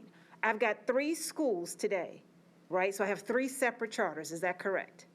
That's correct. I've expressed the intention to roll all these students under one of those charters. That is correct. So I've indicated I'm consolidating under a specific charter. That is correct. Okay, but does that automatically nullify the other 2 charters I hold, is my question. And if we don't know, let's just say we don't know, but that's a big deal. I believe it does not automatically nullify. The amendment would not automatically nullify those other charters, but as part of the consolidation plan, those other charters would be surrendered. And at the approval, of the plan from the board. So that would- legally, the legal, something that gets, to use Ms. Tyler's phrase, what's going to get automatically triggered, we believe that if we approve a consolidation, that it automatically triggers the surrendering, whether they call and say, here, take it back or not, somewhere in the state, they're going to draw a line through those other two charters, they no longer exist. That is part of the consolidation plan as proposed at this time. Would they explicitly say, we are surrendering? Yes, somebody in the back is nodding yes. Sorry. Because I'm thinking just, So it would be I'm in sorry, the if I could language, get so us if back, we say if I can get us yes. back in order. All right, so Dr. Gentry was asking. Sorry. Dr. Battle, if you have a response, feel free. Melissa, No, you're fine. I'll get go you ahead and respond, but it boils down to what the proposal is and what this board approves. so let me hold on, let me, one more question. I love that, that's all good. And I'm not suggesting, nefarious intent. But if I approve is the approval of the charter today contingent upon the consolidation? Thank you, Melissa, you may respond. It is not. Yes, that's correct. So in plain speak, we could approve this today, No consolidation. but then the Knowledge Academy could choose not to follow through with their proposal, and then they would have still 3 schools. Okay. And Go right ahead, Ms. Tyler. And may I add, the flip side is if we deny this today and they do go through with what they say, these students are not negatively affected. They do not lose a seat. They do not miss any teaching from the time. The students are not negatively affected by us denying this as long as they follow through on their request to consolidate. And per Ms. Bush's statements, they would actually stay in that same building, so they wouldn't even have to move Yeah, buildings. so we're not hurting the Okay. students if we deny and then agree to consolidate. Okay. Mrs. Masters? Yeah, and just one more thing to clarify. So assuming they're moving forward with the consolidation, I think this is a question for someone that's probably already been answered. I just want to be 100% sure. Assuming they are moving forward with the consolidation, there would be no necessity for them to appeal a denial. Exactly. That would not be necessary for them to achieve their ultimate goal with the consolidation. Is that correct? Again, they would be, their proposed consolidation plan is amending the KA at the Crossing Charter, which is not affected by this renewal today. If that answers the question. It does, yes. Thank you. All right, then I have a question. So do we have to vote today, or considering that their consolidation proposal has not been filed yet, but would have to be filed by January 15th, rolling over to the 18th? I have so many questions. So they haven't proposed, they haven't formally, they've talked to MNPS staff, but they have not expressed their intent to their proposal. They have not put it in writing legally. Do we have to vote today on this? This is more, I'm sorry, to Dr. Battle to direct how you see fit. I'm going to let Metro Legal respond to that question. I believe the deadline is February 1st. I believe the board does have one meeting before then, so it could be deferred one meeting. I just also wanted to add a point of clarification. I can't speak to what Knowledge Academy would do in terms of an appeal, a not appeal, to protect their own interests. Okay. I understand that. Go right ahead, Mrs. Tyler. I mean, I just feel like logically, this won't exist anyway, and it hasn't met our standards. And for us to approve it when it doesn't meet our standards undermines us and our commitment to excellence in all of the schools in this county, whether or not they're MNPS or charter. But that's actually even beside the point, because these students would not be negatively affected. This group would still have the same students, the same building, the same location. Nothing would change except if we deny. I do not even understand why they applied to do this if that's not their intent. I'm sorry, I'm just logically having a really hard time with this, because what is the upside in us approving them? Well, I'll be honest, this is why I appreciate us being able to have this conversation in an open forum to be, so we'll have Mr. Little, Mrs. Elrod, Mrs. Poople Walker, Mrs. Bush. Yeah. Write that down. My only question is, as we look at the standards in the cluster, what are some of the academic scores? Because I know she read out there reading, mathematic, and a few other scores. What are the general scores and related to knowledge as we think about quality, standards, and academics? Dr. Battle. And we might not have. Yeah, and because that's not a part of the rubric. So that's not what we're assessing this against at this point. We have a standard by which we assess that internally, but this rubric is very specific to the 10-year renewal of a charter school. And the charter review team, so it wasn't just MNPS staff that was listed on the team that was listed there was other charter operators, internal staff, external staff. Yeah, Okay. but I think facts, and I know we may not have the numbers, but we may send kids from knowledge academies to a school that's actually doing less academically than what they're doing. That's why I just wanted to know the numbers. Are you asking for the second Knowledge Academy's numbers? Where No, they I'm would likely asking for go? the district, those zone schools that they put on the screen. Not if they consolidate. I mean, again, it just comes back to Okay. they have All right, a well, plan. if you're done, Mr. Little, we'll move on to. I'm sorry. That's I'm sorry. okay. I apologize. I didn't It's ask. I okay. didn't, whatever. Mrs. Elrod, Mrs. Poople Walker, Mrs. Bush. And then, I'm sorry, Mrs. Player Peters. Thank you. I know, y'all know, I don't like the rubric. I've been pretty clear about that for years, that I'm not a fan of the rubric. But I have very much heard the messaging, which is we are supposed to make our decisions based upon the rubric and the findings that are inside of them. So just in case there is a world where Knowledge Academy does decide, if we so choose, to vote to not allow them to continue this contract, and they so choose to go to the state and try to overdo that, we do need to have some discussion about the actual pieces that are inside the rubric, which is not what our current discussion is about. And I think that that's key that we do. So for us and for the public in general, the rubric is very clear that they do not meet standards for operational stability, financial health, future planning, and that they only partially meet the standards for academics. We should follow this direction from our staff. We are to trust our staff to do this work.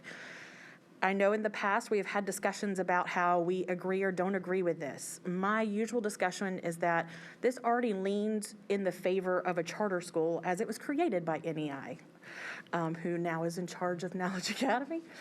So if they should be able to pass this. If any school was able to pass it, it should be them, as it was created by their now organizing group. And they not only didn't pass it, they failed quite grandly. So I think it's important that we make sure we have those comments in place in case we do have to go to the state and have that discussion, though I think that would be a bad choice if there, because it doesn't make sense with the consolidation. I don't understand the planning there. But I think that we need to make sure that we have those stated. And of course, there's additional information inside of the packet that's been provided, not only at this meeting, but of course, we were supposed to discuss this 2 other meetings ago. And so we have all of those as well to refer to in case that happens. Thank you. All right, Mrs. Poople Walker, Mrs. Bush, Mrs. Player Peters. I agree with Ms. Elrod. We need to focus on the evaluation, the criteria, and the rubric at hand. I don't think in the abstract, our decision should be influenced by what could potentially happen in the future. And I'm a little frustrated with they're getting back on track language, right? I just think that's hard. That's a hard one to defend, is they're getting back on track, they're moving in the right direction, they're coming out of the hole, right? Like, you're going to give another 10 years to, I personally have a problem with renewing a school on a hope and a prayer that they stay on track, so. Thank you, Mrs. Bush. Then Mrs. Player Peters. Okay, thank you. This is not a hope or a prayer. These are children. This is a community school that has made tremendous amount of changes and have made some gains. And it's not about a hope or a prayer. It's about looking at these students and looking at what a new organization that has come in, and yes, was it rocky in the beginning? Absolutely. Any change in anything that comes along with a takeover, you're going to go from bad management to good management. We've seen it out on the roads under new management. What does that tell you? Because something happened, the reason why that business wasn't thriving. So therefore, we want customers to know that we're back on track and we want your business. So this is what's happening. What I'm looking at is the rubric, and I'm looking at the fact that this rubric has age in here that does not reflect on NEI's performance. And that's what I'm focused on. I'm not focused on what happened in the past under Art Fuller's leadership. I'm focused on what's in the future for their students. I'm focused on what's in the future of this community school. And I'm focused on my community. Because again, if we dismantle or if the board votes it down, then they have a right to go and appeal it, of course. And just like anything else we continue to do, and that's why I want this on record, because if they decide to do that, you have to be able to go to the state and show them that you did due diligence, the reason why you denied this charter, and it's going to pass. They're going to allow this because they will also see what I'm saying is the reason why we should consider a renewal. Now, you decide what you want, but I am going to defend what I feel that is right, and that is moving forward. We can't go backwards on what the performance was. We just have to look at what's going to be in the best interest of the students moving forward. In those three areas, I feel like they have done just that. They are making improvements. They're making gains under new leadership. So that's my spiel, and that's what I just see that this is going to really be a disaster. And let me just talk about Melissa. Did they put in writing that if we renew their charter, that they will be consolidating the schools? And this is the problem with the numbers, because we have these 3 schools that are operating under 2 middle schools. And so the numbers will be a lot higher if they did consolidate it. Is there anything in writing that they submitted to the law office? And Ms. Roberge, before you acknowledge, I do want to make an executive decision regarding our student board members. It is 8:15. Student board members, please go home. I don't want to be belittling, but this has been a long day for you all. This is the second day of school. You are free to go. Get you something to eat, get you some rest. Now, if you have something that you would want to add to this conversation before you go, please feel free to, but I hope your parents understand that I am sending you home. They don't need to be here all night. You can leave it with. Yeah, and you can certainly say your announcements if you would like. I apologize for pausing here, but these babies need to go. Yeah. No, leaving is not up to them. I'm telling them to go home. All jokes aside, this has been a long day. Have you done your homework? Please. Mama Dogs has spoken. All right. I don't know. My kids better be in bed right now. Ebenezer, he does not want to leave. Look at his. And we appreciate that. I really do, but please go home.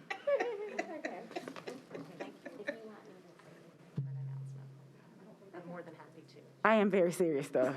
I appreciate your being here, but really, go home.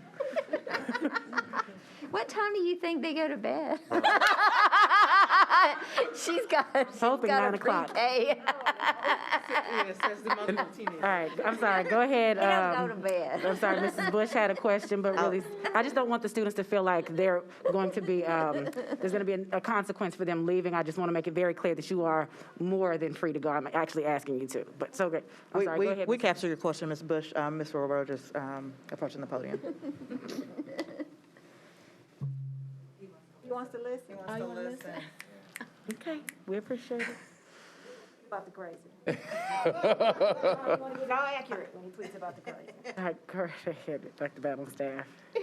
I may volunteer as student ambassador. But to answer your question, Ms. Bush, they have not yet submitted a letter of intent. As Sharika noted, that deadline is January 18th after the holidays. They did submit a letter to Dr. Battle that includes language that they would be consolidating after approval.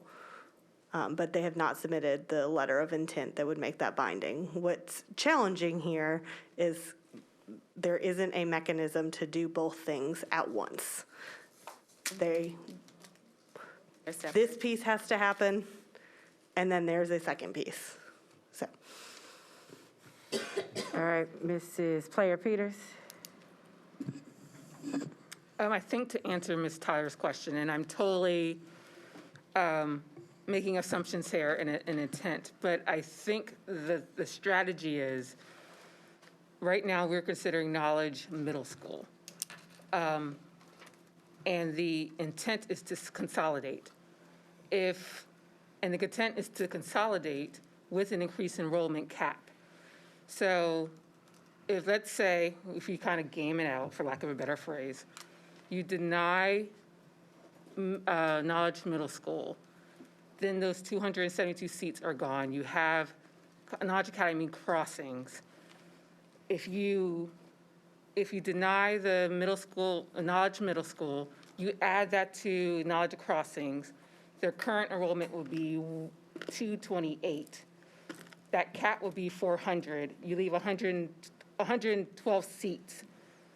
If you approve knowledge middle school and you have knowledge academies, that's a total of 672 seats.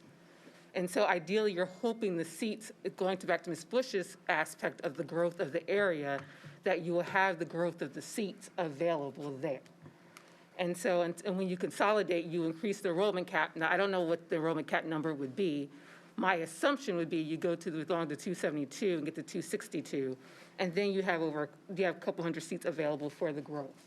So I think that's what they're looking long-term with it. And so but you go back to the legal aspect of, we have to determine whether we deny or approve today. Then they submit their intent to consolidate with the increased enrollment cap to adjust for the growth. So I think logically, that's where they're going with it, with the increased cap. But if you approve it, both, you still have both seats in that same building. I didn't realize they were both in the same building. I missed that point. But then if you have two schools, you still have 600 seats available. So But that's just what I gained out. I don't know if that's true. That's their intent. But I see a Ned Hobb, Mr. Bristol's Ned head, sorry, late. Mr. Bristol's head nodding. That's the gaming out of the seats. But, Mayor. Go right ahead, Ms. Tyler. But their amended request is not contingent upon anything we do with this. They could ask for 1,000 seats if they wanted to, and we make that decision about whether or not we approve or deny. So it's not contingent upon what we do right now. No, I'm not saying it's contingent. That's their thought process. Okay, but, Yeah, and then an alternate or parallel thought process is that they don't need this, they're not wanting it, they're going to surrender it. It does, again, looking at it clinically, it doesn't meet the standards. And if we deny it, we do not hurt those students when they consolidate. We do not disrupt that community when they consolidate. It will continue to exist in the same building, in the same area, with the same people in charge. That to me is the clear point. If their intent is to consolidate, as they have continued to say over and over and over again, then this is a completely separate issue, and we don't hurt those students, we don't hurt that community, we don't create problems for them by denying this and following our own rules to do what the rubric gives us as the examples of what we can and how we should look at it, the lens that we need to look at it through. So to me, this discussion seems very, very drawn out in a way that it doesn't need to be, because it's not. It just, to me, logically, following our own rules, following what we have set up as the process, denying this, moving forward, having them ask for the amendment, keeps those kids in the fold, keeps those kids in the same school, gives them the same supports. And I know that we can't predicate our denial on that, but we're also supposed to only look at what's in front of us anyway. Yes, I was going to say, Board Member Gentry? No, go right ahead, Metro Legal, and then yes, Dr. Gentry. I was going to say that all that is before the board today is the renewal for Knowledge Middle School, I believe it is. That's all that is before the board today. If there is any appeal, there hasn't been anything filed in a possible consolidation, so that won't be considered at the state level. There's been nothing official filed on the consolidation. And I just would address, the original motion was simply a denial. If there is a motion today, we would ask for just a short statement on the reasons for an approval or a denial. Thank you. I'd like to call Dr. a point of Gentry. order, and I thank you. I was trying to get you to not have to get out your seat. Point of order, I'd like to bring the board back to the presentation. The data that has been presented to us is the only data that we are supposed to be considering for the vote. If I would like to restate the motion that the charter renewal be denied based on the data presented by the charter office. I think we already have a second. I'd like to call the question, please. All right, the question has been called, motion has been restated. All in favor of denial of Knowledge Academy, the middle school, please raise your hand. All right, 7-4. All those opposed?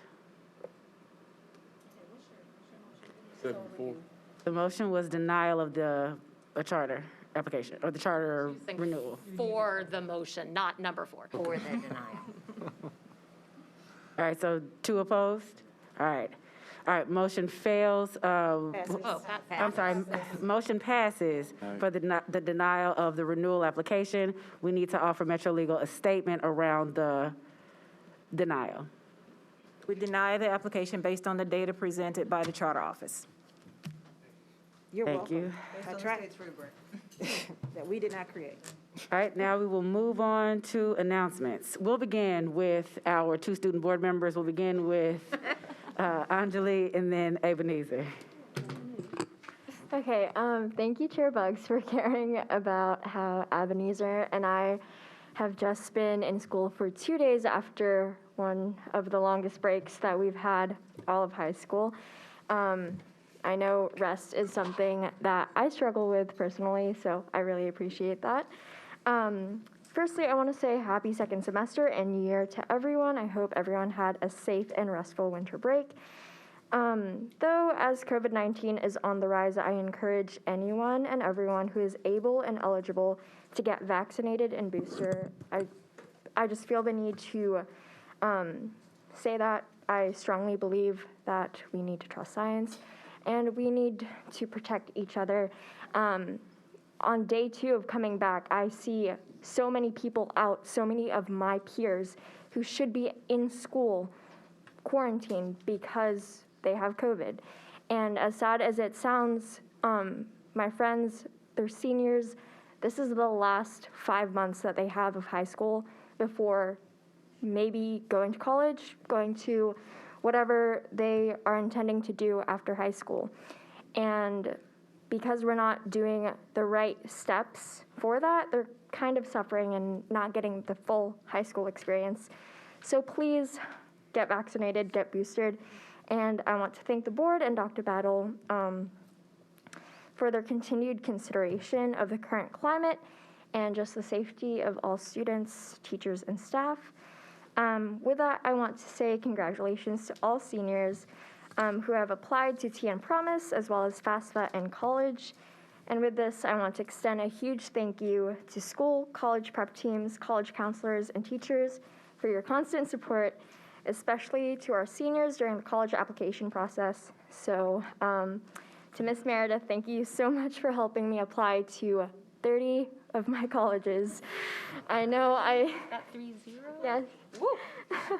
Yeah. So I know students like me wouldn't have felt fulfilled without MNPS counselors like you. So to this board, to all of my teachers, thank you so much and Happy New Year. Thank you. All right, Ebenezer. I wanted to start my announcements by mentioning to all students that because the new semester is starting, we have Infinite Campus, and I just want to give a bit of advice saying that we should be utilizing the app in the program. We had a presentation a couple weeks ago at the meeting talking about how much it's improved, and personally, I use it a lot. I know Angeli does too, and a lot of my friends do. So, it's good to keep up with our grades, and it's good to have that constant reminder to, do our assignments.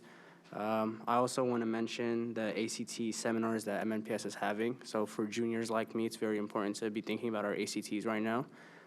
For example, I know there's a test day coming up in February, so for people who are considering signing up, they can go to the act.org website, sign up to a location that's closest to them, and they can also participate in the seminars, and I think that's pretty much it for me. Thank you.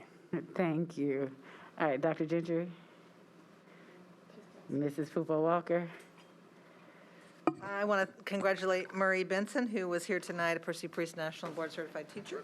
I want to encourage everybody to come to the town hall tomorrow night to weigh in on the funding formula. And I want to give an extra special shout out to our school board members who are sitting up here receiving, having this experience, but let's remember that they are student leaders. And it's different than being an elected official, and so folks watching, I want you to recognize the tremendous sacrifice that they're making and the learning that they're doing, and their amazing contribution to the board. Thank you. Mrs. Bush.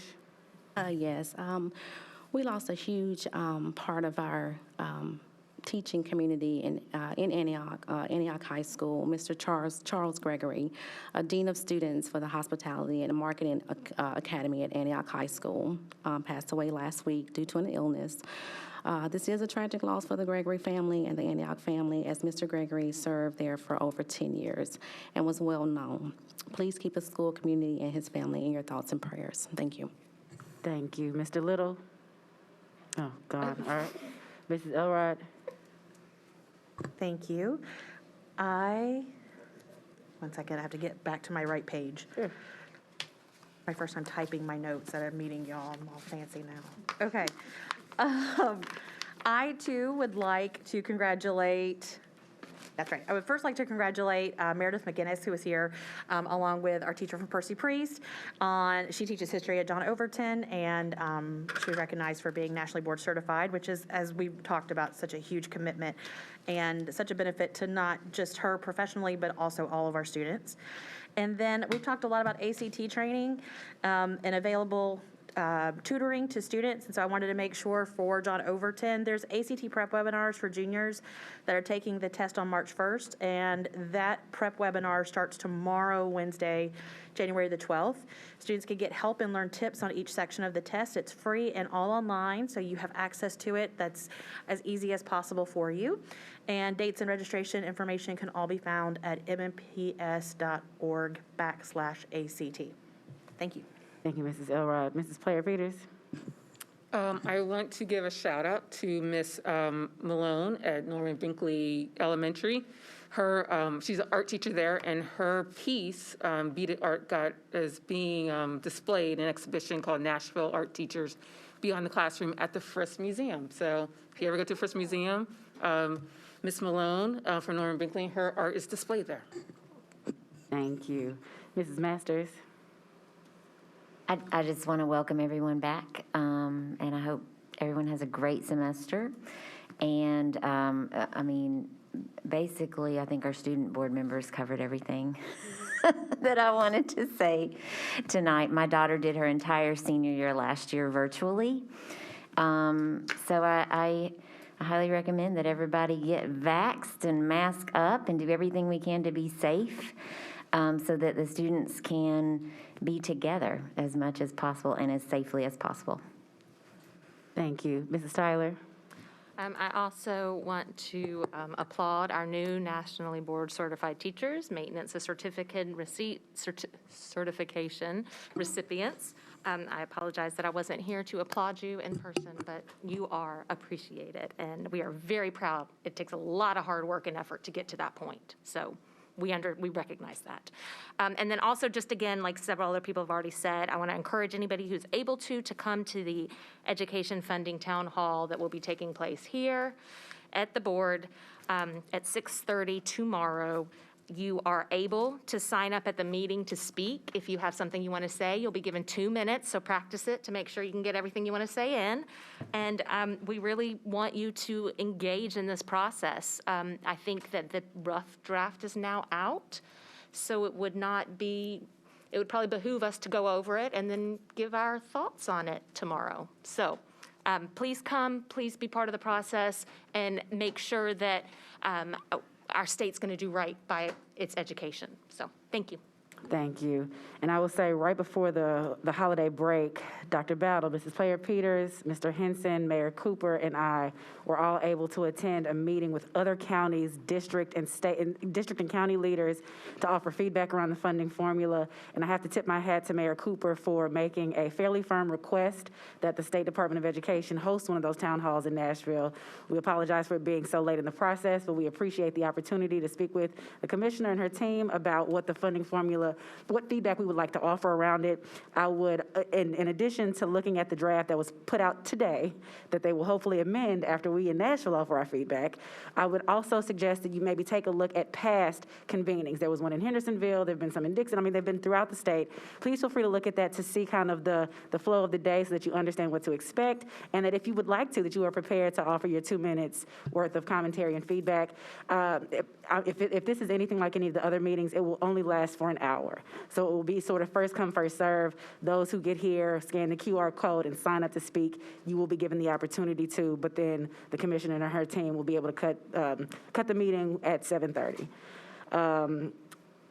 With that, the legislative session actually began yesterday. Today at noon, sorry, the Mondayest Tuesday ever, but I would certainly encourage those who want to learn about state level policy, legislation, and just get to know who the decision makers are. Feel free to go up to the Capitol. It is free of charge. You can sit in on any meeting to understand what's being said about education or any other bill or budget priority around the state. Lastly, we will have a retreat Friday, February 4th, here. Over at the Wellness Center from 9 a.m. to 3 p.m. We do have a bit of a tight schedule, but of course this meeting is open to the public. I'll send out further agenda items to the board so that you can prepare. Be there, no further business. This meeting is adjourned.